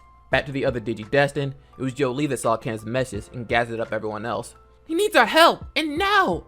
But where is this Giga House? It looks like his location was included in the message. Come on, there's no time to wait. Everyone was obviously worried about Ken, but Jahlani in particular. She had made it all but clear to everyone, except Ken, that she was infatuated with him, to say the least. Her attraction to the young man was evident from the start, and since he was genuinely a nice guy up to this point, her feelings grew into something more genuine as well. Just how genuine? Even she didn't know. But right now, making sure he's safe is the top priority. Back inside Giga House, Ken and Buchimon were trying their best to keep hidden away from the Flymon, and even amongst the ferocious buzzing, they still heard the continuous sound of the flute coming from the lady in red. Then, it finally clicked. Buchimon! Now I know why we're being attacked! That woman's flute is controlling insect-type Digimon and making them go crazy! Are you sure, Ken? Positive. It certainly explains how you're unaffected right now. For those who don't know, Buchimon is classified as a fairy attribute Digimon, so he would be unaffected by Arukenimon's hypnosis. If we can only stop her spell! Unfortunately for them, they wouldn't have time to think of a plan since a swarm of Flymon found their hiding spot and had nearly forced themselves in. All seemed lost until Ken and Buchimon heard their saving grace. V-Laser! Blast Rings! Gold Rush! Hand of Fate! Rosetta Stone! X-Scratch! Just in time, the Digi-Destined made it and knocked the unsuspecting Flymon away. This sneak attack even took the mysterious woman by surprise, which made her stop playing her hypnotic flute. Ken, are you okay? Jahlani asked, hopping off her Digimon partner and running up to them. Better now that you're here, he responded. Jahlani's face was as red as her pants, and so was Ken after he realized what he said and how it sounded. But the gravity of the situation soon returned to him, and he explained to the others about what he and Buchimon discovered. She can control insect Digimon? Oh no! Digimon! You have to— Cody tried to have Digimon revert back, but it was too late. The sound of the flute once again filled the entire house, and Digimon was under Arukenimon's control, just like he was in the original story. Not only that, but behind Digimon was another horde of brainwashed insects ready to attack. Digimon! No! Guys, what are we gonna do? We can attack him? He's our friend! Ken, having observed the situation since the beginning, offered a possible solution. If we could put an end to that woman's flute playing, then her spell should be broken. However, she's heavily guarded by those bugs, so a direct approach is out of the question. Well, if you can't get the flute from her, how about we try canceling out the sound itself? How? This house probably has all the equipment I need for it. Ken, did you happen to pass by a room with a computer in it? He did recall passing by a computer room when making his way here, but he was unsure how this was going to help. Jahlani simply said to trust her and took control of the situation by dividing up the teams. Cody, TK, and Kari would stay here and fend off Digimon and the other hypnotized Digimon, while she, Ken, and Davis will carry out her plan from the computer room. With no objections, the Digi-Destined put all the trust in Jahlani's plan and split up to make things happen. Some of you guys are probably wondering why I'm also putting so much emphasis on Jahlani in this part as well as Ken. Well, there are a few reasons for that. For starters, in regard to the plan for stopping Arukenimon's flute, that falls into Jahlani's realm of expertise, so I think it makes sense for her to lead the charge there. Secondly, there's her relationship with Ken. The original story does nothing to develop the relationship between the two. Jahlani outright states that she has a crush on him early on, and once we hit the epilogue, boom! The two are married with 3 kids. What? If that's going to happen, I at least want them to at least establish something. And that's saying a lot coming from me, because Jahlani is my least favorite character in this season after Cody. I don't particularly care what happens to her, but I can't deny her role in the story, at least this part of it, which brings me to my third reason. I mentioned in the last part that Davis and Ken being DNA Digivolution partners was a foregone conclusion. Forget I said that. At this point, it's still anybody's game. Iron Muro, whose comment you see right here, mentioned in the previous part that it would be interesting to see Ken and Jahlani being DNA Digivolution partners, considering the reasons outlined before. I personally agree. It's just like with TK and Kari in our story, it could symbolize something budded between the two of them, instead of just throwing it at us at the end. However, I'm going to leave that decision to you guys. Should Ken stay partners with Davis, or should he partner up with Yoli? Use the link in the top right or in the pinned comment to vote for what you think should happen. Make your voice heard, because it just might be featured in the next part or two. Back to the story. TK, Kari, and Cody were doing their best to keep the attacking insect Digimon at bay, but they just kept coming. Not only that, but Digimon was attacking with all of his strength, while the other Digimon had to hold back to avoid hurting him too much. Not only that, but the woman, privy to what the Digidestined were scheming, sent a herd of Sneemon to handle the others, knowing that the group in front of her was too preoccupied to do anything about it. Yoli's team made it to the computer room, and sure enough, it had everything she needed. So what's this plan of yours? We're gonna fight fire with fire. The boys weren't following. If we take the music from the flute, invert it, and play it on top of that woman's sound, the clashing sound should cancel out the hypnotic spell. Now that everyone understands, they were ready to put their plan into action. But as the computer was booting up, the Sneemon appeared. You guys keep working. Me and XVmon can take care of these houseflies, David said before running into action. The two were able to get a sample of the flute's music that was filling up the house, but they looked up and saw that XVmon was completely overwhelmed, no matter how strong he was. Yoli, keep at it. Let's go, Bujimon. Ken rushed Davis aside before Yoli could say anything, but she continued working, though it was even harder to move the giant mouse on her own. Bujimon tried his best to assist his Digimon friend, but even with his strongest heavy beam, it wasn't enough to slow down the giant bugs for a significant amount of time. Despite his best efforts, the little guy just couldn't do anything at all. And in a moment in which the armored Digimon was wide open, he was hit by a devastating twin sickles that knocked him back down to Wormmon. Wormmon! No! Ken ran up to his partner without any regard for his own safety, even amongst his teammates' protests. Yoli saw it all and stopped what she was doing. Ken, wait! Wormmon! Wormmon, please say something!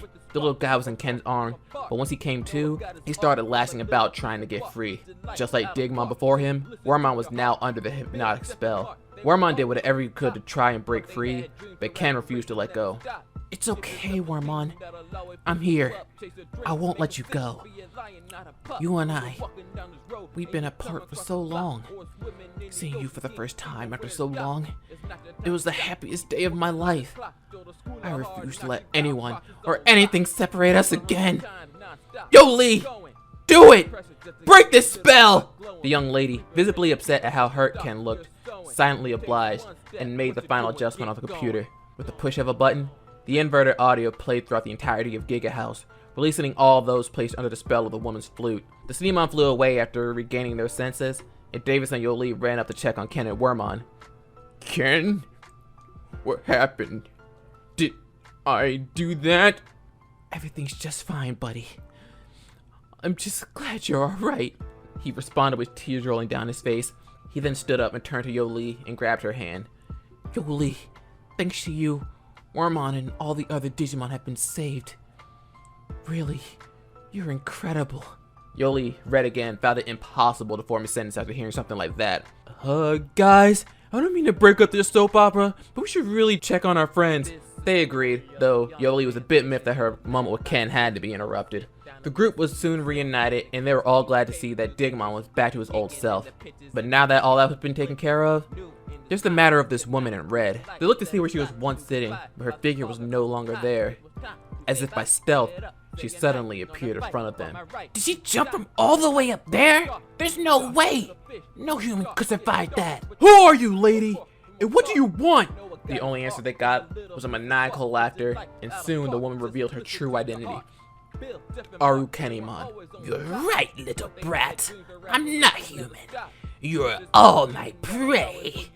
You might have ruined my plan for Ken here, but now that the whole gang is here, I'll just have as much fun destroying you all. If it's me you want, then come and get me. Everyone, let me and Wormmon take care of this. We all got you into this mess after all. Though hesitant, the others heeded his wish and stood by ready to back him up. Arukenimon, thanks to you, me and Wormmon found exactly what we've been looking for. Right, pal? Right. What are you brats talking about? I'm talking about the desire to see things through to the end and to never let go of what we hold dear. Let's go, Wormmon!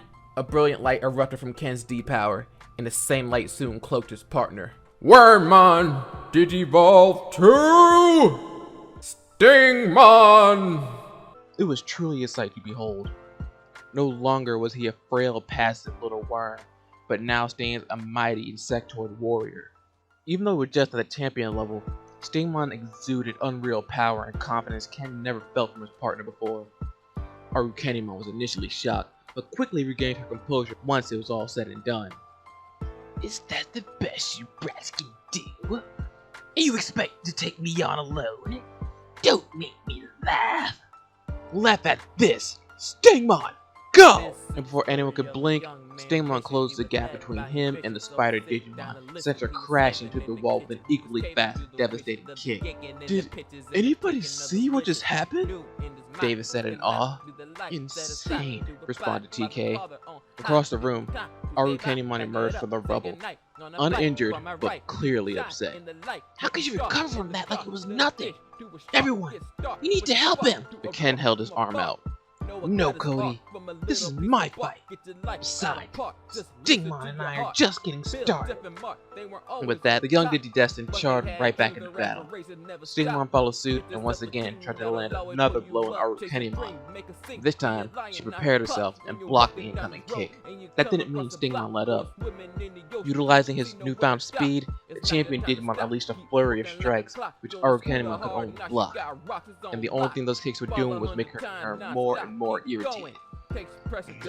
Pest! Having had enough, the giant spider used a split-second pause on her opponent's attacks to knock her back and create more distance. Stingmon!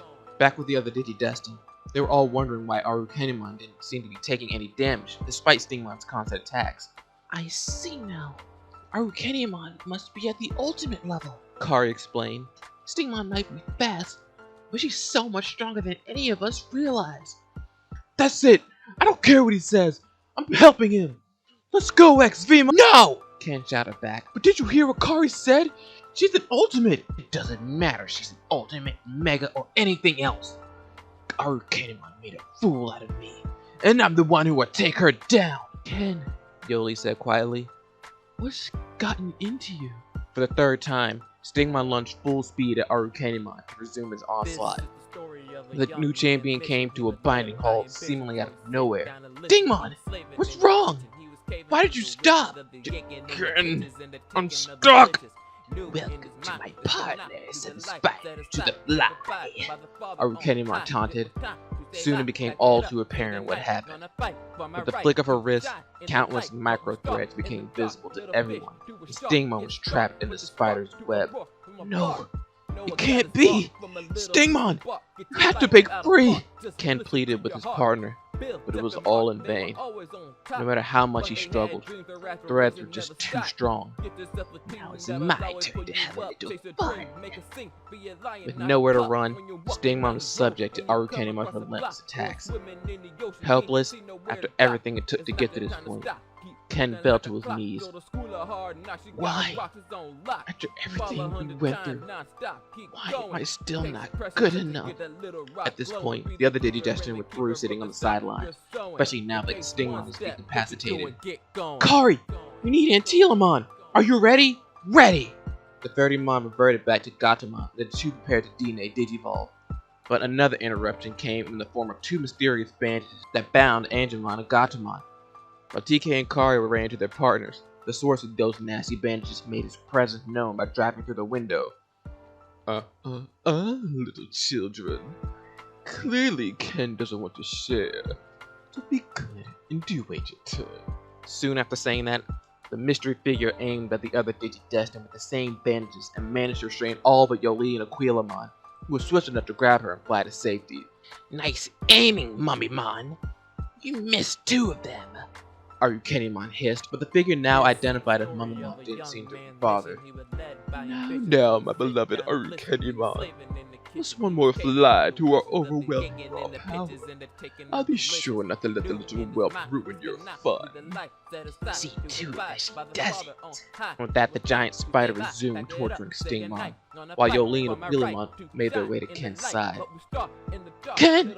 Ken, what's wrong? You have to snap out of it or Stingmon's not gonna make it! It's no use. No matter what I do, It won't be good enough. Ken, what are you talking about? You're a Digidestined just like the rest of us. No, I'm not. he roared, slamming his fist to the ground. I'm no Digi-Destined. I'm not even supposed to be here. All Yoli could do was look at him with dejected eyes, unable to process any of what Ken was saying. Collecting himself a little, he divulged something he hadn't told anyone else. The story of his older brother Sam, and the circumstances leading up to his death. Up until that point, Ken felt that he was living in his brother's shadow, as he was the perfect son. Even the D3 Ken has, it was an original Digivice that belonged to Sam at first. Even after his death, Ken couldn't escape his brother's influence. Also remember that Ken doesn't have the Dark Spore, so his intelligence was never enhanced, meaning that he had to work even harder just to stack up. Even after reuniting with Wormmon and joining the rest of the team, he felt like he always had to catch up. He was the last to receive his Digi-Egg, and the last to have his partner reach the champion level, all for it to end up like this. If Sam were still alive, Wormmon would have had a much better partner. He wouldn't have to suffer like this. He wouldn't have to deal with such a failure. Yoli heard enough. Do you really believe any of that is true? Because I don't believe a word of it. That slap seemed to have brought him back to his senses. Let me tell you what I think. Sam might have been the one to receive the Digivice, but you are the one destined to meet Wormmon and help save the digital world. The Digi-Egg of Kindness belongs to you and you alone. You are good enough, Ken. If you weren't, I wouldn't like you as much as I do. She finished with a bright, warm smile. Yoli. She then gently placed her hand on the area of his cheek she slapped not too long ago. Ken, I know how you feel about taking on Arukenimon alone, but if you'll let me, how about we take her down, together? As if a massive weight had been lifted from his heart, Ken took Yoli's hand and held it into his own. You got it. And just like with TK and Kari several parts ago, the same intense light surrounded Yoli, Ken, and their Digimon partners. It's pretty obvious by now, but yes, Yoli won the poll and is now Ken's DNA Digivolution partner. You can see by the polling that it was actually pretty close. Even when taking into consideration the votes in the comments, Yoli still won by a pretty narrow margin. Sorry to my Pyildramon and Imperialdramon fans, but you won't be seeing him this go around. With Ken and Yoli as partners, like with TK and Kari again, it allows for their relationship to grow in an organic way, on and off the battlefield. Digimon team, hire me, because this makes a lot more sense than just throwing it in at the end. This also means that Davis and Cody would be the last to be paired up, which could lead to some interesting plot development. Or it could be incredibly forced, like when TK had to pair up with Cody originally. Listen, Cody sucks, okay? In my opinion, he wouldn't make a good DNA Digivolution partner with anyone because his personality doesn't mesh with anyone else on the team. I'm getting off track here. If you want to see a video of me ranting about how Cody is terrible, let me know in the comments. But back to our story, the glowing light emanating from these two gave Stingmon enough power to recover from Arukenimon's assault and break free from her threads. Stingmon, you're alright! I promise, I'll never doubt myself again, or force myself to do things alone. Yoli, let's go, right. Stingmon! Quillamon! DNA Digivolve to Tropiamon!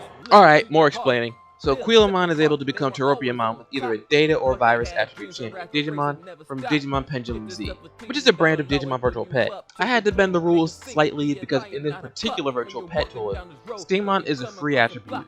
However, canonically, Stingmon can be either data, virus, free, or unknown attribute. So there's a little leeway with that if you'll let it. The only other possible outcome would have been Parrotmon, and I don't know about you guys, but I think Tropiamon was a little bit cooler. Plus, we've already seen Parrotmon plenty of times. Voice your opinions down below. What's done is done, but do you prefer Tropiamon or Parrotmon? Arukenimon and Mummymon were not expecting this. Mummymon, you fool! How could you let this happen? Oh, young love.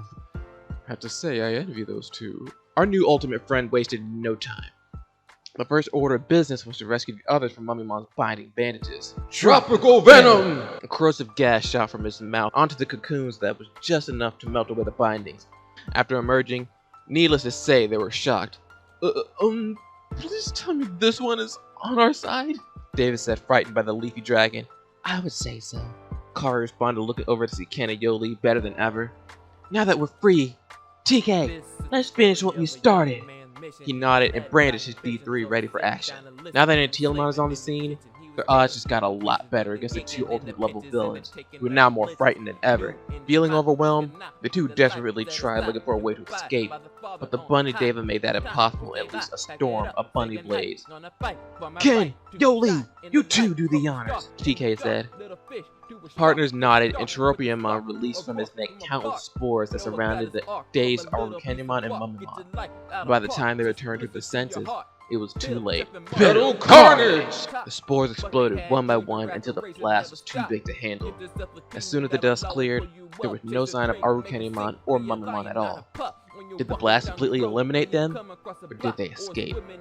Mummamon's car was among the wreckage, so our heroes assumed the former.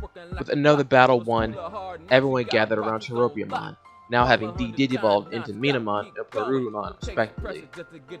You two are amazing! Cherubiamon is a great addition to the team.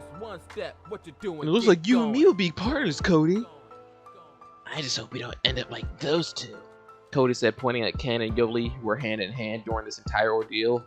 Ken was blushing as bright as ever, while Yoli just held on to his arm even tighter. With another victory for our team of Digidestin, it was refreshing to laugh, smile, and enjoy a happy ending. Because little did they know, their job was far from over. And with Arukenimon out of the way, they don't need to worry about artificial Digimon going on more rampages.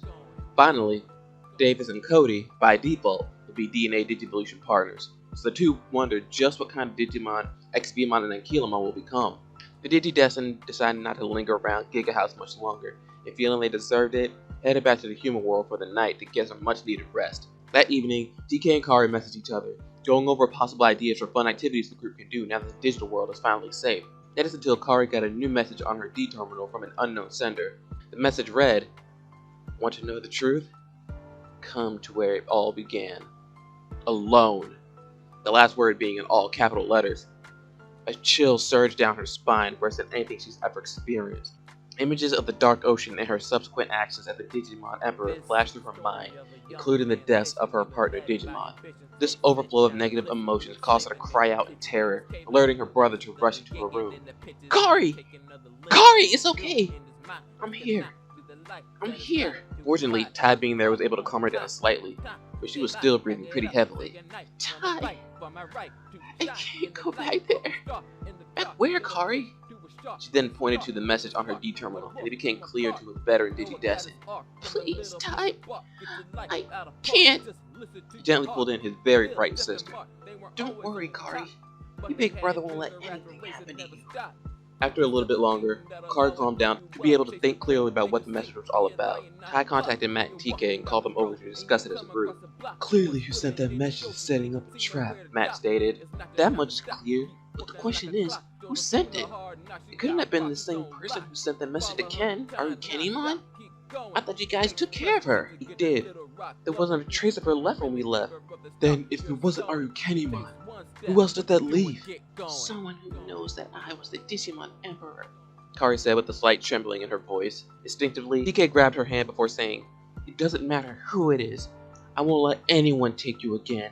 This did manage to bring a smile to her face, but it also invited big goofy grins from the older teens. Poor TK was now redder than ever. Slow down there, Casanova. I think what you meant to say was we won't let anyone take her. Right, Tai? Better believe it. You two might be a thing now, but we're all in this together. Hearing the confidence in her brother's voice was exactly what Kari needed right now. Her trembling had all but ended. Combining that with TK's undying optimism, one could easily see the light in her eyes begin to return to what it was before this all started. Tai at this point then laid out his plan that was sure to work out for everybody. Once it was all said and done, everyone made their way back to their respective homes to make preparations for what's to come. But first, Tai and Matt had to make some phone calls. The following week, Davis, Ken, and the rest of the newer Digidestin team made their way to the computer lab with a bunch of outdoor activity items in tow. Picnic baskets, blankets, a volleyball set, you name it. They had it. They were made aware of Kari's mysterious message, but instead of stressing about it, they thought they should spend some time relaxing and not worrying about it. Today was going to be a fun day. Once they arrived at the computer lab, they were greeted with a huge surprise. It was all the older Digidestin, all with the same gear as Davis and his friends. Even Mimi and Joe. They were all completely stoked to see them. Ty stepped up to fully explain everything. There's strength in numbers. Whoever's going to come for my sister will have to go through all of us. But don't forget, it is all about fun. So enough standing around. Let's go! Following 12 simultaneous cheers of affirmation, the Digigate was open and the digital vacation was underway. Both generations entered the digital world on a beach that instantly reminded the older group when they first arrived on File Island. It was the same beautiful scene, minus the phone booths and the Shellmon, of course.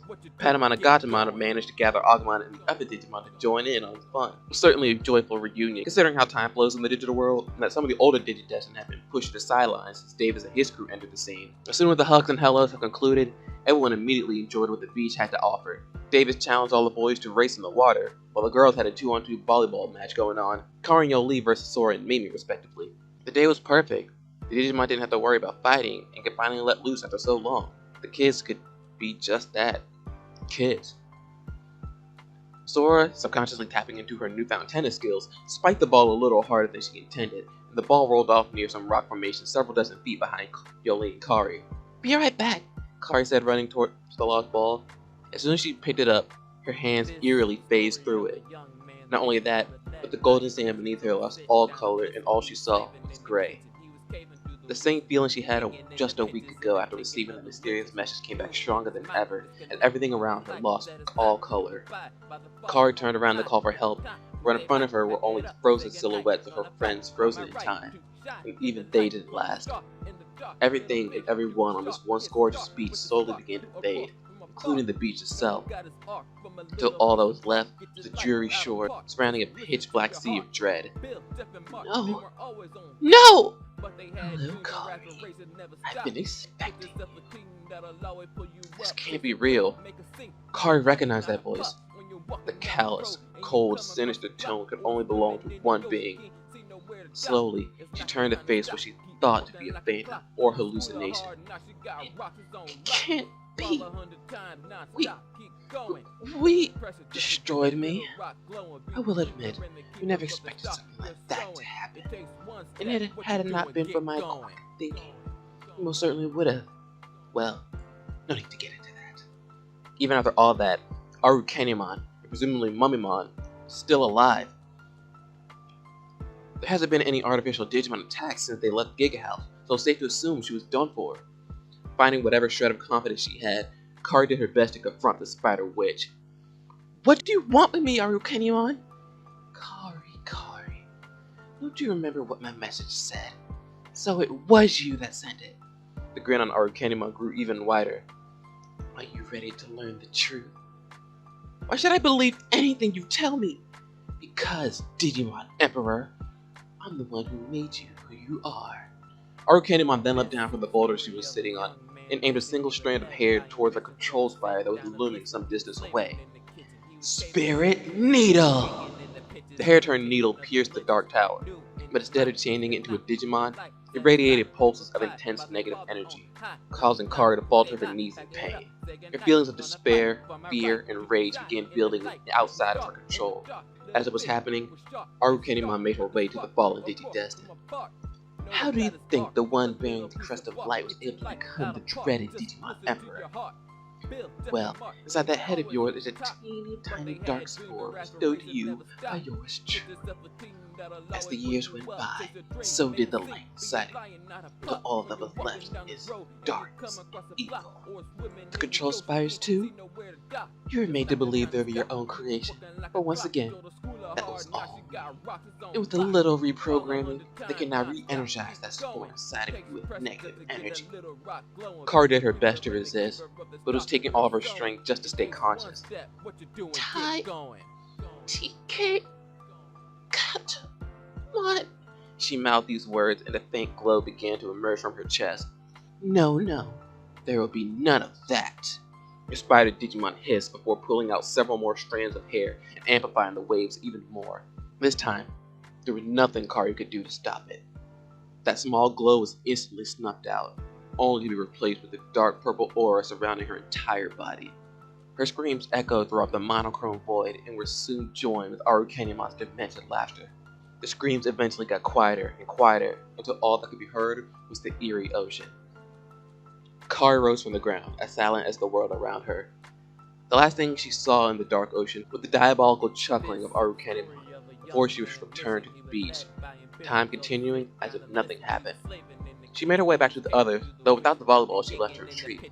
This prompted Yoli to go ask Kari if she was alright, only to be forcibly shoved to the ground. Hey! What gives? Everyone saw and heard what just happened and made their way to figure out what was going on. Kari, what'd you do that for? Trash, she finally spoke. Huh? But she said nothing more. She merely held her D3 in the air, which returned to its blackened state. Kari, what's going on? TK shouted. Suddenly a control spire made itself visible in the distance. It perfectly aligned itself with Kari's D3, sending it a surplus of negative energy. Both Gatomon and Megamon felt this power flow through them, but it was not power either of them wanted. It was pure evil. But it was too late. Gatomon, Wart Digivolve 2! Megamon, Wart Digivolve 2! Ophanimon! Raguelmon. Quick note, yes, this is Ophanimon fall down mode. I feel like she wouldn't have actually said that upon digivolving, but I want to make that distinction clear.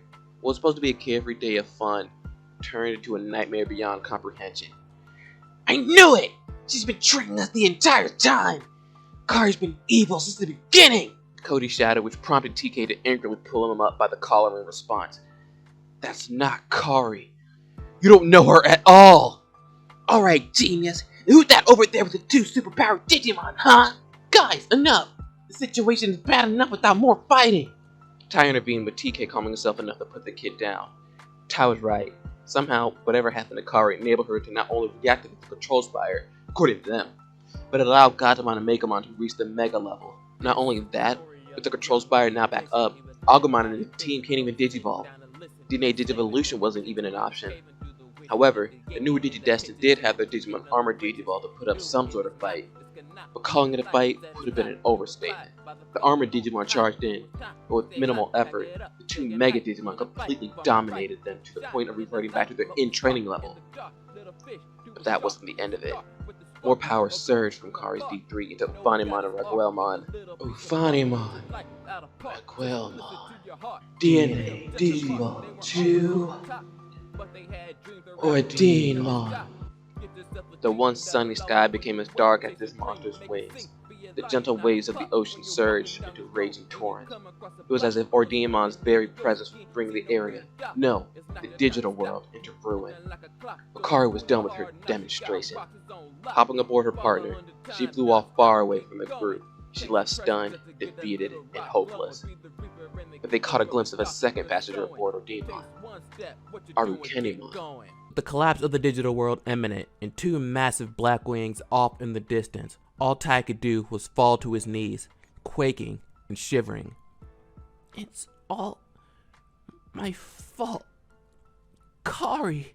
The others, with their weakened and defeated Digimon, were equally as distraught and could do nothing to console their leader. All except one. He felt no fear, no despair.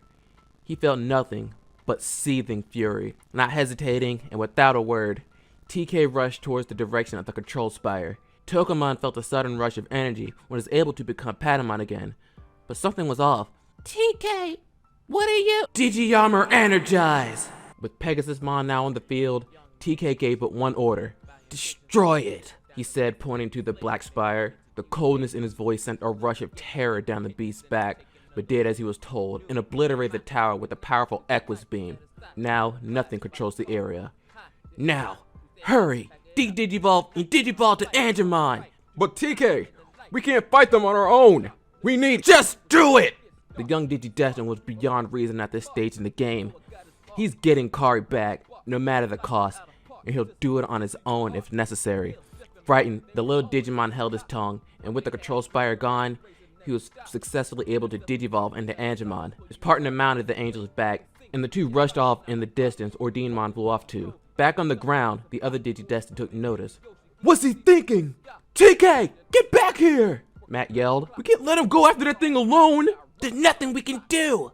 Our Digimon were no match for that monster! Look at them! They barely survived! We haven't even seen Ordemon's true power! So you think giving up on our friends is our only option? Davis roared at the youngest Digidestined. The 2 angrily stared at each other down before a certain someone intervened. It was Joe. The last thing we need right now is for another disaster to happen on top of this mess going on. If we're gonna save anyone, you two need to put aside your differences and work as a team like before. Joe's right, you guys, Ty chimed in. Figure it out, because right now, Kari isn't the only one I'm worried about. Somehow, TK and Angemon managed to close the gap between them and Ordinmon. Angemon, go! Despite the massive gap in power, the Holy Angel Digimon followed his partner, engaged with the biggest threat to the digital world they've ever faced. While that was going on, TK rushed off to where Kari and Arukenimon were standing in order to see what he could do on his front. The Spider-Woman stood there with her arms around the fallen Digidestin, as Kari exuded no emotion at all. It was as if she was only a shell of the Kari everyone knew. The light in her eyes was nowhere to be found. Kari! TK reached them, only to be stopped by a powerful barrier keeping him from getting any closer. No matter how hard the young man hit the barrier, he was unable to get through, prompting taunting cackles from Arukenimon on the other side. Try until you're blue in the face, but it's pointless, little boy. You're weak and always will be just a pathetic little child. Your Kari now belongs to me. You witch! You're going to pay for this! Turning his attention back to the battle, it was obvious that Angemon was doing nothing in terms of damage to Ordinmon. If it weren't for his natural affinity against fallen angel Digimon, he would have been destroyed instantly. But he was hurt, and bad. Angemon! The only way you'll win this is if you digivolve to Magna Angemon and seal her away! But TK, I barely have the strength to defend myself. Ordinmon is unlike any Digimon I've ever faced. This only made him more furious. Enough with the excuses! Kari and the rest of the digital world are doomed if you don't do it! I'm trying! Don't try! Just do it! In an instant, black light exploded out from TK and transferred over to his angelic partner. The other Digidestin entered the scene just to witness what was about to unfold, and judging from Ty's expression, it can't be good. Oh no. A black sphere encased Angemon, and from the inside, a dark metamorphosis is taking place. Angemon, Warp Digivolve to Demon. Quick aside time. Now in Digimon lore, it is believed that Devimon is a fallen Angemon, and the same thing is said that Daemon was once a Seraphimon. That being said, I didn't see anything verbatim that states that Angemon could warp Digivolve straight to Daemon, but if Angemon could Digivolve to fallen angel Digimon, that in turn could become Daemon, who would say Angemon can't warp to this fallen mega form. It makes sense to me, and I don't want any "well, actually" happening in the comments. I did my research, and be honest, did you guys actually expect this to happen? I didn't think so. But enough of that, let's continue. What is that? Angemon! All the rage of vibrato TK felt faded in an instant, as if it all took form in this unholy beast that now stood before them. Devilish laughter echoed for miles, coming straight from Daemon. Dark Digivolution, Ty spit out. I never would have thought that happened to him too. This is possibly the worst case scenario. The Digidestin themselves don't know this, but Daemon is classified as one of the 7 great demon lords, one that is roughly on par with a royal knight.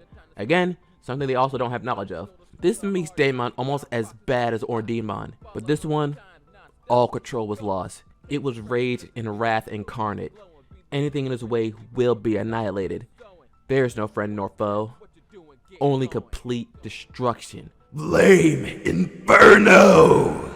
But just like that, unquenchable flames erupted all around his body, indiscriminately scorching everything. Ordinmon was caught in the blast, but fortunately, the Digidestin were far enough to escape, but the sheer heat was enough for them to fall over. That was quite the unexpected surprise, Arukenimon said, annoyed from the safety of her still intact force field. But no use standing around here when that thing can destroy these pests for me. Kari, my dear, we're done. Let's go. Kari snapped, and Ordinmon reverted back down to both Gatomon and Mekomon. The other didn't even notice them fading off into the darkness. From fury to despair, TK hopelessly looked towards the monstrosity that used to be his lovable little friend, tears cascading endlessly down his face. Patamon, this is all my fault. I turned you into this. The destruction of the control spire allowed the other Digimon to reach the champion level, but most were still unable to return to the ultimate level. Yoli and Ken were able to have their partner's DNA digivolve to Tropiumon, but that barely tipped the scale. Daemon was too powerful. It took all they had just from getting engulfed from the ever-growing flames. As if Ordinmon wasn't bad enough, How are we going to defeat this thing? We have to keep trying. Despite what it looks like, our friend is still inside. Look around you, Davis. Look what our Digimon and Daemon did to the digital world. How could you call anything that causes wanton destruction like this a friend? If they aren't stopped, both worlds will be destroyed. Taking advantage of this internal squabble, Daemon used what little control of itself it had to take a new target. The now defenseless TK, drawing his huge left hand back and throwing it forward. His leash will at last be broken. Slash nail. TK! But before the blow could land, Ankylamon used his hard armor shell to intercept the deadly attack. It wasn't a direct attack, but it was enough to launch the dino into the ocean. Ankylamon! Cody cried out for his partner who was now sinking towards the ocean floor. XVmon! Go rescue Ankylamon! On it! And with that, the blue dragon dove in to try and rescue his friend. He wasn't the best swimmer, but that wasn't going to stop him.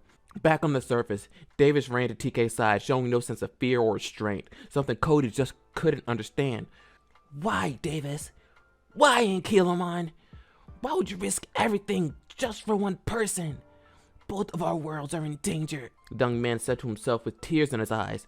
It's simply because that's what friends do, Cody, said a gentle Joe, resting his hand on his shoulder. Everyone knows what's at stake here, even Davis, but that doesn't make any one of us less important. But Daemon, we're Digimon. They were born from evil and darkness. That's unforgivable. Evil and darkness, yes, those are unforgivable. But your friends who need you now more than ever, forgive them. So what, they made a mistake or two. We all have, but we're better now because we've learned from those mistakes and have good friends to help us along the way.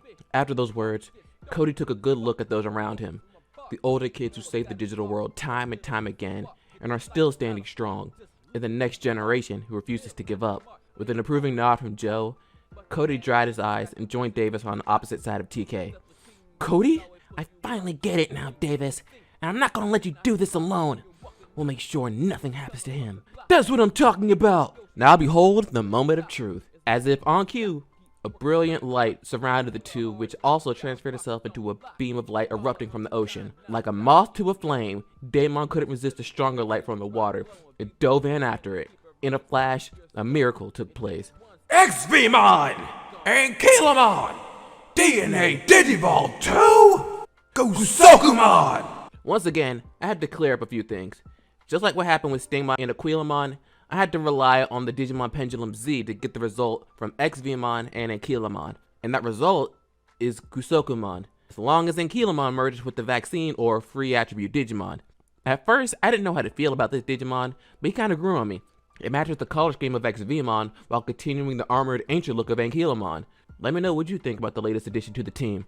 Nobody could see what was happening underneath the water, but Davis and Cody were both synced and knew now that their chances have increased, if only for a little bit. On the ocean floor, Daemon looked at this new creature, but fretted little since it was still just at the ultimate level. Gusokumon didn't move a muscle, which somehow angered the Demon Lord even more. Not taking it anymore, Daemon began his assault on the armored Digimon, which did its best to hold its ground. And with each hit, a small fish seemed to be released from Gusokumon's back, slowly circling Daemon.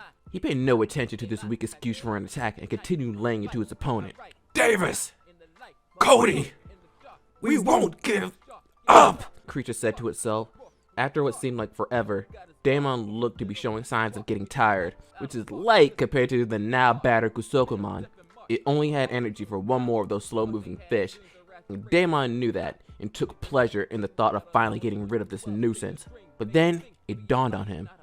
Those fish never hit him once, so where did they go? And upon a fatal realization, it clicked. Hundreds, if not thousands of those things were swarming the demon within a few inches of him. Colony Torpedo! One more fish launched. It made contact with the closest one and set off an inescapable chain explosion, something even the Mega Daemon couldn't avoid. All the Digidestined were in awe at the sheer strength of the explosions happening beneath the water's surface. The blasts were so intense that the once mighty Daemon broke through the water and crashed heavily on the ground. The impact did almost as much damage to him as the explosions. He wasn't the only one to emerge from the water.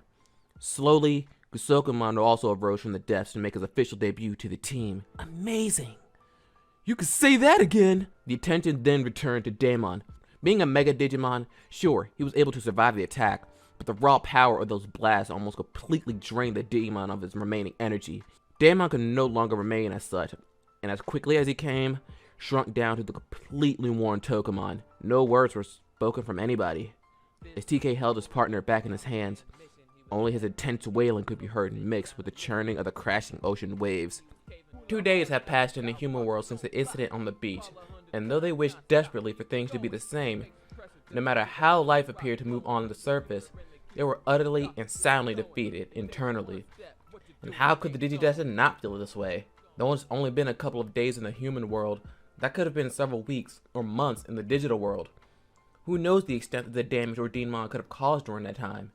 Of course, there's the matter of the emotional damage brought up by not only a mortifying defeat, but through a series of events that almost cost him dearly. These past few days, TK never left his bed. Images of Angemon's suffering, Daemon's rampage, and his own fury echoed throughout his mind. A few hours after the incident, Togemon awoke at the foot of the bed, witnessing just how distraught his partner has become. The little guy remembered bits and pieces of what happened up until the point of becoming Daemon, and a little bit in between. Togemon shuddered at the memory and at his own potential of being a possible threat to the digital world, but didn't blame TK for what happened to him. He remembered long ago when Tai did something similar and they had to go against Skull Greymon. Though dark energy flowed through him when becoming the Demon Lord, that energy carried TK's thoughts and feelings, those feelings of wanting to rescue Kari by any means necessary. But as the days went by, no matter how hard the little Digimon tried, the young man would just not reciprocate. Only when he's asleep is when Togemon would hear faint utterances of, This is all my fault. Kari, Patamon, I did this to you. The following morning, a message arrives on TK's D terminal. He pays it no mind like all the others, so it's Togemon that goes to check it out. The message is from Izzy, addressing all the Digidestined. He needs all of them to meet and discuss an urgent request delivered to him straight from Jahlani, emphasizing that there's no time to waste. TK, you need to go now. The rest of the team needs us. Still, nothing but silence was his answer. Finally, frustrated and with no other option, Togemon decided it was time for a little tough love. Brandishing several rows of sharp teeth, some of them sank into the Digidestined's leg. That got a response. Ow! What'd you do that for? TK roared. It was the first thing he said in days outside of his sleep. To snap you out of it. Izzy needs us. We need to go save the digital world. Just leave me alone. I think I've helped out enough. He responded by throwing the blanket back over his head. Just as quickly as it was tossed over him was it ripped back off by a taller blonde figure. Okay, Sleeping Beauty, your pity party's over. You have 20 minutes to shower, change, and meet me downstairs. We'll grab something to eat on the way. Now let's go. Well, what do you know? That worked. It took 30 minutes to make it to his brother, halfway due to his current mental state, and the other half out of spite. They do eventually make it to Izzy's place to join the others. Once everyone's in place, Izzy began. As you all know, the appearance of Digimon brought about an unprecedented disaster in the digital world. Her very being is destabilizing its very foundation. Last night, I received a message from Jahlani. He said that Arukenimon, Kari, and Digimon have been targeting and destroying the Destiny Stone. Destiny Stones? According to Jahlani, there's 7 mystical artifacts that serve to regulate the boundary between both worlds. Surely you all have been seeing what's been going on in the news lately. Though still remaining silent, TK perked up his head at the remark. As Izzy briefly turned on the TV screen, stories of strange monster appearances in the real world flooded the news. He'd been wrapped up in his own self-pity. They had no clue what's been happening around him. Did Jahlani know how many stones have been destroyed so far? 4. Meaning it's up to us to prevent Arukenimon from getting the remaining 3. But what can we do? Even if there aren't any control spires in the area, most of our Digimon can only reach the champion level. Izzy, I'll take it from here. Tai stepped in. Protecting the Destiny Stones isn't our only mission. Jahlani also explained that the power these stones contain are enough to help our Digimon digivolve further again, even without our crest. Even if faint, that was the hope they all desperately needed at this point in the battle. There's no telling just how much the Destiny Stones will help in the fight, but it's better than where they are at now. Tai continued. So here's the plan. There are 3 stones left and 11 of us. We'll split into 3 teams and we'll head to each stone to get that power. Sora, Mimi, Yoli, and Ken, you're together. Izzy, Joe, Davis, and Cody, you're a team too. Matt and TK, you 2 are with me. There's no telling where or when Digimon will appear next, but for Kari's sake and for the sake of both our worlds, give it everything you got. All around them, there was a solemn but resolute feeling resonating from most of the Digidestined. TK was taken aback by all of it. Out of all of them, Tai should be the one most like him, impaired by hopelessness, racked by guilt that his sister is once again an agent of darkness. But no, it's as if all the tragedies had taken place have only made him that much stronger. How can he do it? How is he able to bounce back so quickly? Soon enough, our heroes split into their designated teams, making their way towards a Destiny Stone. So for now, say goodbye to Team Sora and Team Izzy, since both of their respective groups will inevitably come out with the same outcome. You can probably guess what it is. Or not. Nothing is always what you'd expect, but either way, instead of boring you guys, and me, by basically repeating something twice, we'll tag along with Team Tai.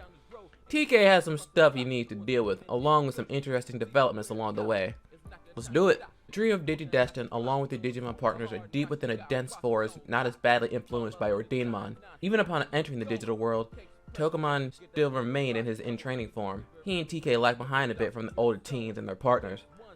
After a while of this, Matt slowed down in order to finally have a conversation with his brother. Look, about this morning, I'm sorry. I didn't mean to get all drill sergeant on you. It's fine. Besides, I needed a shower anyway. Any longer, it probably would have been a biohazard. So I still see you have your sense of humor. A few more steps of silence went by until TK finally worked up the nerve to say it. Matt, what would you do if me or Sora ever fell into darkness? The older brother was slightly embarrassed that he had to mention Sora of all people, since he never told anyone about them, but swallowed his pride. Remember all those years ago when we were separated by Devimon? I never told you this, but I spent so long in the cold just trying to find you. I ended up getting so sick that Gabumon had to take care of me. Even months later when I was trapped by Digitamamon, you were held hostage by Puppetmon. I was so scared I nearly lost my mind and my friends. I thought it was my job to take care of you as your older brother, but you showed me that you're more than capable of taking care of yourself. Not only that, but you had friends along the way to help you. He finished that statement with a gentle pat to Togemon. What about Tai? How do you think he feels? Why not ask him yourself? The youngest Digidestined wanted desperately to know what was going through their leader's mind. What's pushing him through all this grief? Does Tai blame him for what happened to Kari? The two haven't spoken a word to each other since the incident with Daemon. There's no way he'd be forgiven, TK thought. Though he wanted to approach him to ask, he just couldn't do it, and spent the remainder of their trek in silence. Within a few more hours, the group reached a massive monolith with a gold ring wrapped around it. They've reached the Destiny Stone. So this is it, huh? Tai said, approaching the stone.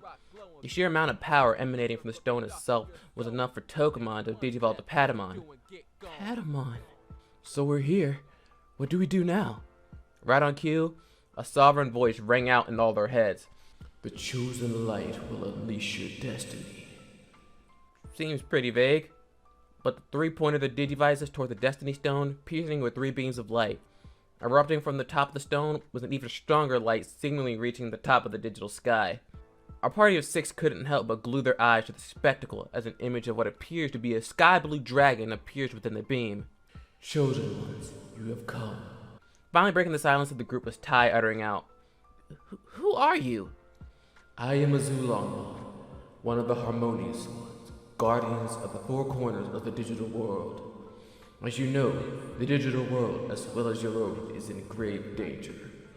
That's why we're here, Zulongmon. We came to get your help so we can protect our friends. Long ago, you children were chosen as Digidestined and granted power to help restore and maintain balance in the digital world. The Dragon Digimon went on to explain how he, along with the other harmonious ones, chose Tai and his friends to become Digidestined. As within the original story, the harmonious ones were defeated and sealed away by the Dark Masters, and required the power of the Crest to break free from the seal, thus preventing their partners from going higher than the champion level. I'm going to break right here and say that doesn't make any sense to me for two reasons. The first being that if that were the case, Agumon shouldn't have been able to become Skull Greymon and Metal Greymon in this season. I understand that the Digimon Emperor was using an outside source of energy to make it happen, but then that'll just make the use of the Crest unnecessary, which brings me to my second point, which I've mentioned before. The Crests themselves aren't the source of power to allow for Digivolution to the Ultimate and Mega levels.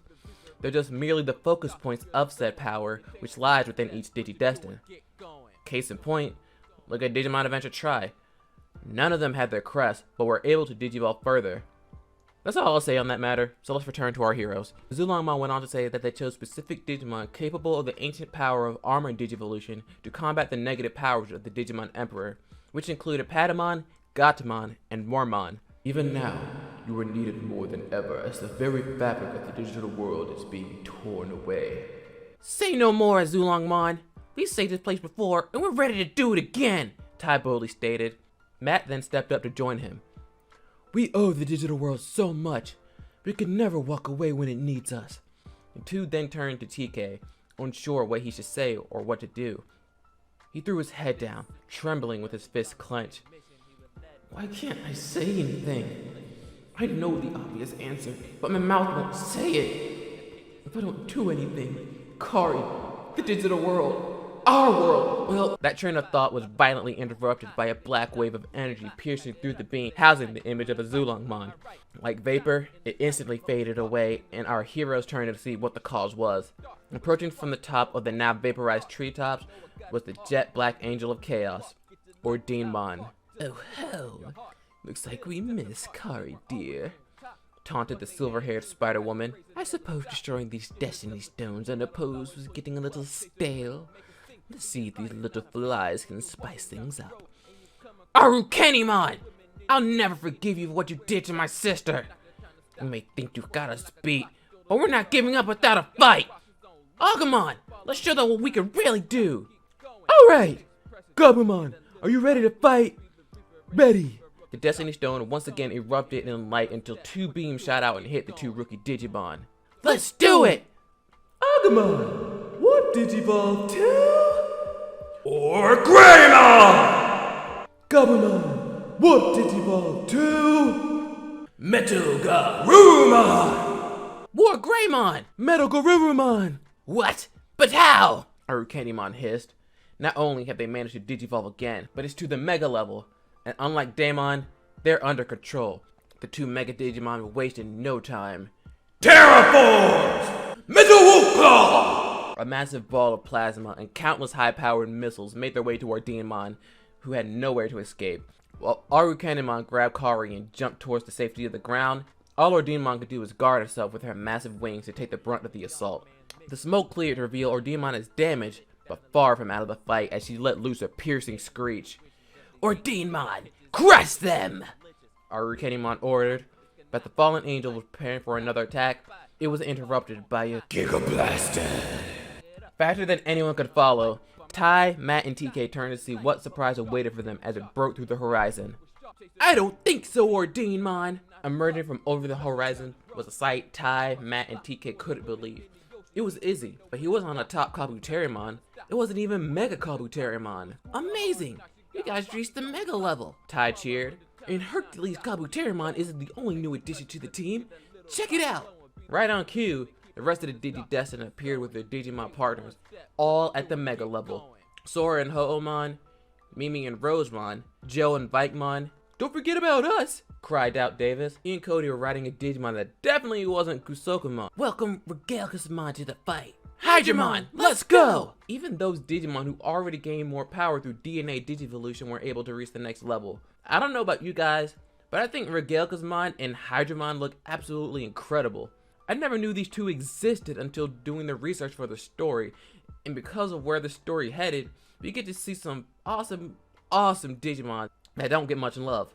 Back in the forest, seemingly, the tides have turned in favor of the Digidestined.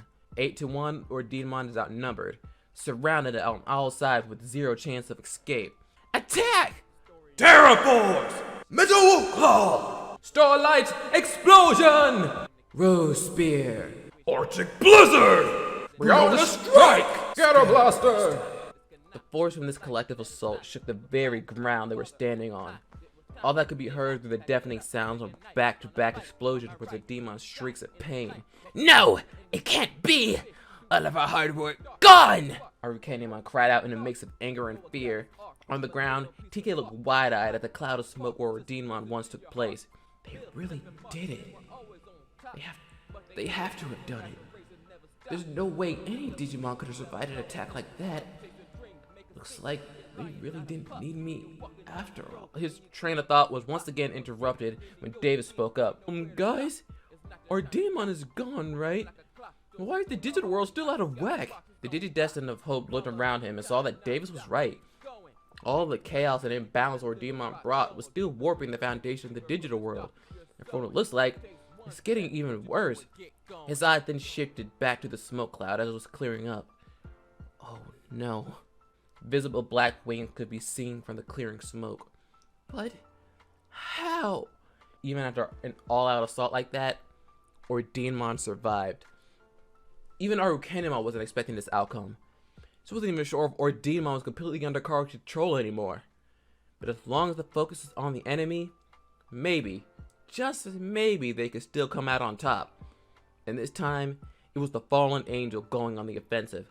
Her wings became fully extended, the length of which seemed immeasurable, and falling from those wings were countless black feathers.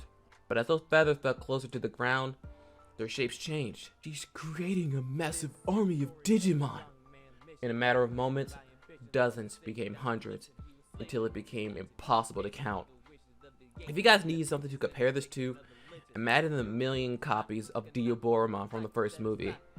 Digimon let loose a piercing screech as if giving the order to attack, and the swarm of Digimon did just that. These Digimon weren't particularly powerful. One or two hits would be enough to destroy them, but it seemed like when one fell, 2 or 3 more took its place. Bring it on! David shouted. We can keep this up all day! No, you can't, TK thought. With each passing moment, it was becoming all the more apparent to him. Even with 8 mega level Digimon on our side, they can't maintain that form for long. He was right. They were being overwhelmed by sheer numbers, and each attack drained what limited energy they had.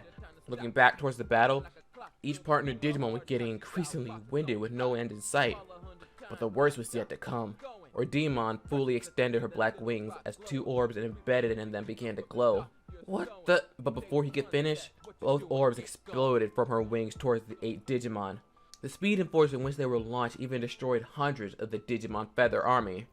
Digimon's attack collided with each Mega Digimon, the impact instantly knocking them down to their baby and in training levels. The only Digimon to narrowly avoid the attack was Wargreymon, but he was severely worn and injured. Wargreymon! You're the only one left! Can you still fight? As long as my friends still need me, I will never stop fighting! Using what little strength he had, the Dragon Man Digimon charged back into the battle. Next to Tai, TK was in awe at these two. He knew Tai's courage and determination were unmatched by anyone. That's been obvious since he was a little kid, but even now, when the digital world is being torn apart, when even their 8 mega-leveled partners were no match, when his sister still being controlled by evil, he could still keep his head up and eyes forward. How do you do it, Tai? TK blurted out. He could no longer hold this in. How can you keep pressing forward when everything in life tries to hold you back? The older Digidestined paused just for a second before giving a response. It's because of you and the rest of my friends that I'm able to move forward. Me? But don't you hate me? It's because of me that Kari got taken again. I was supposed to protect her and I failed. Patamon can't even Digimon because of me. I didn't do that because I hate you. I did that to snap you out of whatever funk you're in. If it weren't for you, Kari would still be the Digimon Emperor right now.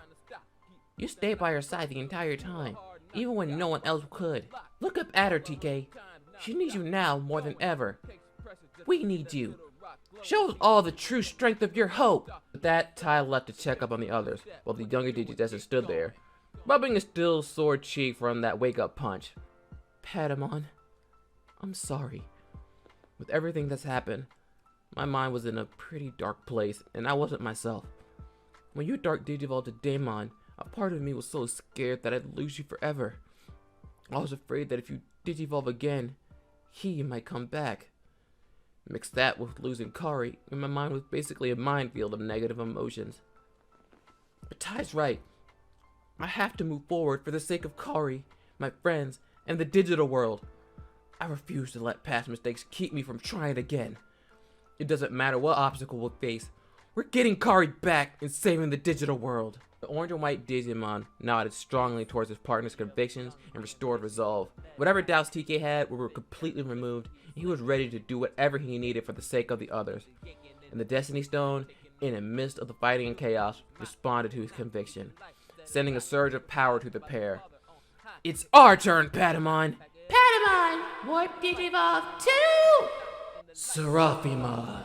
Finally! My boy makes his debut! You guys shouldn't be surprised. If everyone's got their mega form, it was only a matter of time before Patamon got his. Like the light at the end of a tunnel, Seraphimon descended upon the battlefield. What's one more fly going to matter? Arukenimon taunted. Finish that, Mordinmon! But Seraphimon didn't budge, extending his own golden wings. He needed to do something about the rest of the Shadow Digimon created by Ordinmon. Holy sunshine. The entire forest, for as far as the eye can see, became engulfed in holy light. Nothing could escape his purifying powers, and the army of Digimon, along with Arukenimon, were caught in it, completely digitized into nothing, leaving only Wargreymon, Seraphimon, and Ordinmon left to fight. But that was only the beginning. The blue and silver Seraph then spread his arms towards his allies. Final heal! As the name suggests, each and every one of them was completely healed and were ready to get back into it.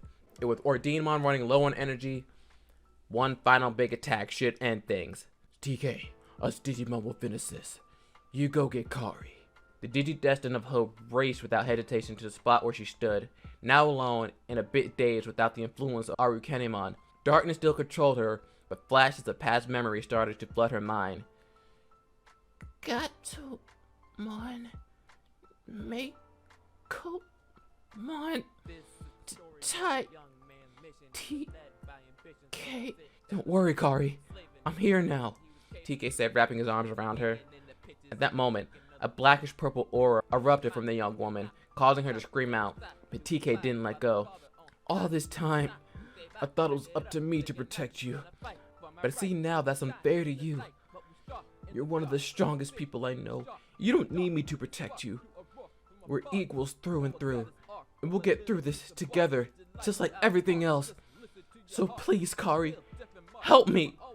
Help me bring you back. The intensity of Kari's dark aura was soon matched by the pureness of TK's own light. Seraphimon! Everybody! Do it now! It was do or die. This was the final attack. Terra Force! Metal Claw! Starlight Explosion! Giga Blaster!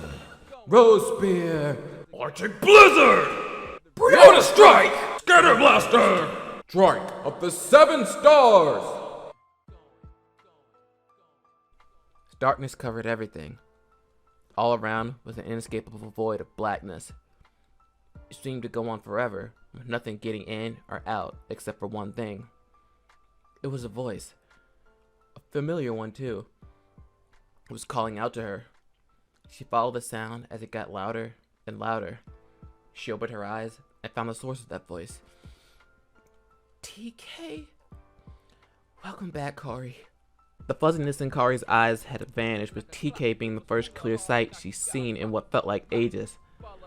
She then looked all around her to see her friends and teammates warmly smiling back at her. At last, she thought. Her nightmare was finally over. Next to her were 2 completely worn out, but softly sleeping Snow Bodemon. With a gentle sigh of relief, she too fell back into her boyfriend's arms, her first sound sleep since becoming the Digimon Emperor. Though the rest of the forest and the surrounding area looked decimated by the battle, the digital world doesn't seem to be getting worse now that Ordinmon has been taken care of. A few hours passed by, and at last, Kari woke up yet again. She wasn't in the digital world. She was in her own bed, alongside her 2 partners. She slowly made her way towards the living room, where she was properly greeted back by her parents. Of course, with Tai there as well. Between the hugs and tears, Kari reassured them that she's here to stay, and thanked them for not giving up on her. A little later, Tai managed to get some alone time with his sister in order to catch her up on what the plan is next. Arukenimon might be gone, but the digital world is gonna need our help to get things back to normal. What about the Destiny Stones? It'll be hard to maintain balance with only 3. Tai explained to her that according to Jahlani, after Ordinmon was defeated, the Harmonious Ones planted new seeds in place of the destroyed Destiny Stones so that new ones can form. If you're like me and confused about how stones can grow back from rocks, just remember that guinea pigs and cats can become angels in this world, so it's best just to roll with it. Ty then continued. Jedi also told us some pretty concerning news regarding the dark spore that was inside you. Was? Thanks to Seraphim's holy power, it was totally destroyed. Kari instinctively felt the back of her neck, as if to check if it was really gone. Obviously, there was no physical indicator of his presence, but she felt like the dark part of her was no more. However, there's bad news. Really bad news. While we were gone, there have been reports of children all around the city going missing. After a little investigating, it turns out these kids have all been infected with copies of dark spores. As of right now, no one knows how these children came into contact with the dark spores, but they do know that they were all manipulated into following one strange individual. Yukio Oikawa. Who? None of us really know who he is. Ken says this man used to work with his father, but then suddenly disappeared. Until just a few days ago. All of this was enough for Kari to take action. Having gone through the agony brought on by the dark spore, she wasn't going to allow anyone else to experience that level of darkness. The plan was simple. Find Oikawa, figure out his game, and put a stop to it. In comparison to the original timeline, there are several key differences to note. While the border between both worlds has been weakened due to the loss of half the Destiny Stones, it wasn't weakened to the point that hordes of Digimon can cross over. Some did, but not to the extent of before. While Kari was resting and regaining her strength, the other Digidestined took care of the invading Digimon threat, which was a lot simpler now that all of them could reach the Mega level. There's also no Black World Greymon to contend with, which really doesn't have that much of an impact on our story. And Arukenimon has been destroyed a lot earlier than the original. Will that make much of a difference? Let's see. As the days go by, our heroes keep monitoring the infected Digimon as their behavior slowly makes a turn for the worse, particularly a young girl named Noriko. At the beginning, it was simply frustration towards her mother, but those negative emotions have grown to the point of genuine anger and animosity. Ken and Yoli witness this outburst and try their best to get the young girl to listen to reason. As you would expect, that plan failed. Not only that, but just moments later, Noriko begins crying out in immense pain. At the top of her head now appeared to be a bright red flower. Yoli called out to the rest of the team on what just went down, but two individuals appeared in front of them that they weren't expecting.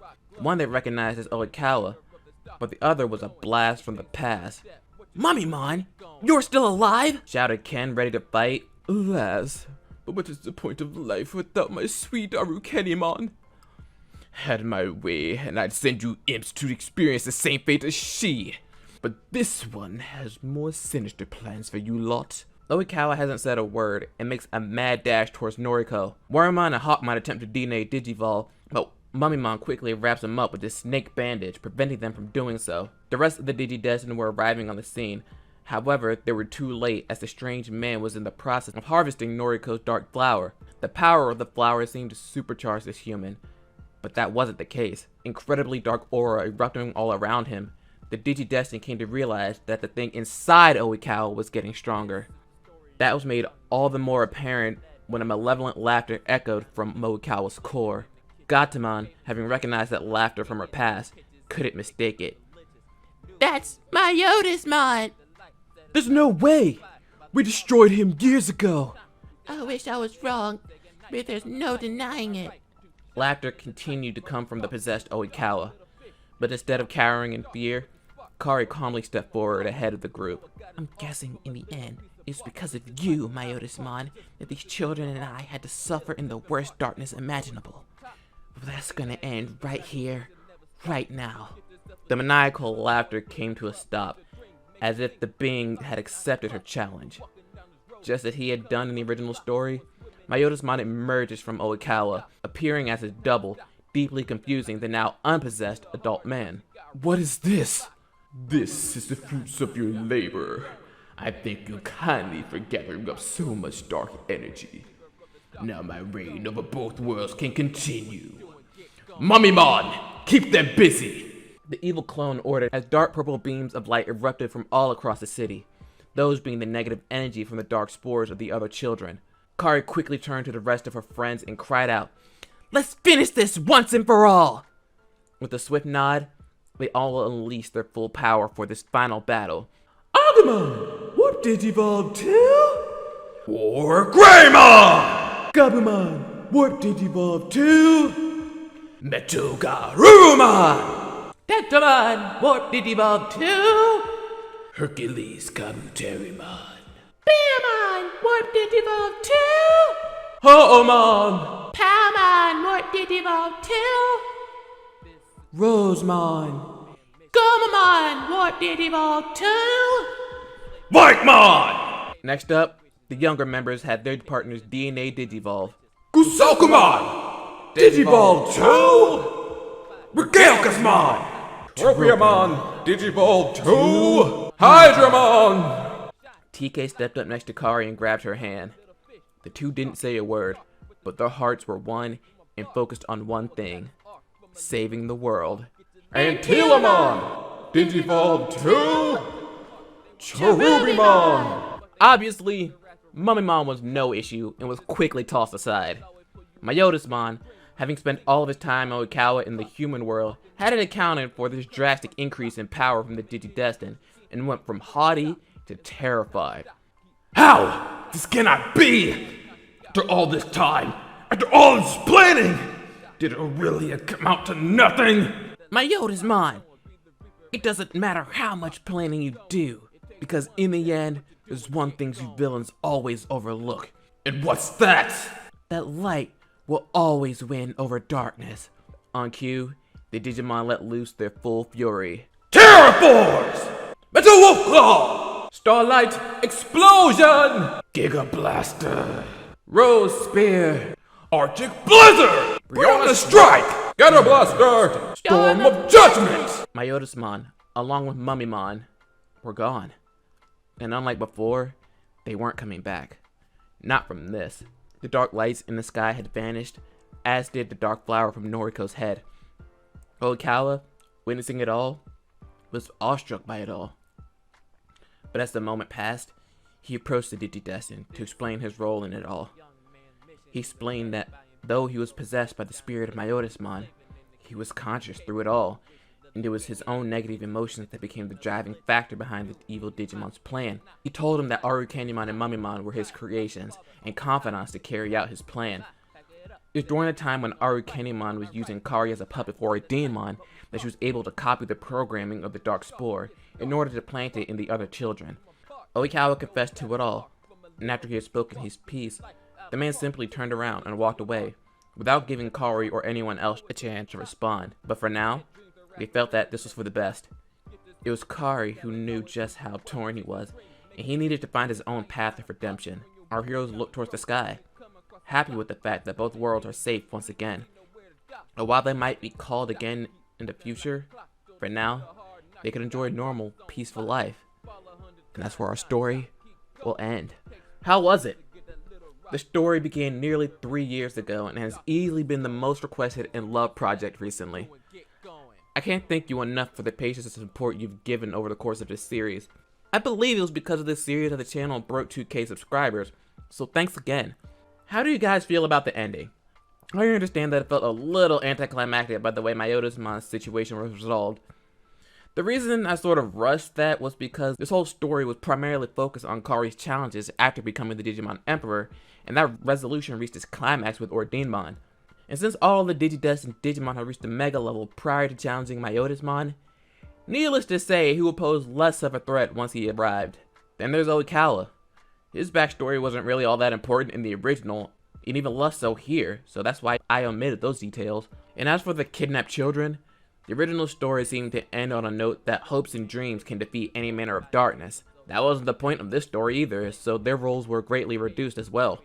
I still hope it ended in a way that can satisfy you all. And the epilogue? Let your imaginations run wild. Thanks for watching, and leave suggestions for more Digimon What Ifs you would like to see to come to life in the future. Thanks for watching, and I'll see you guys next time. Bye.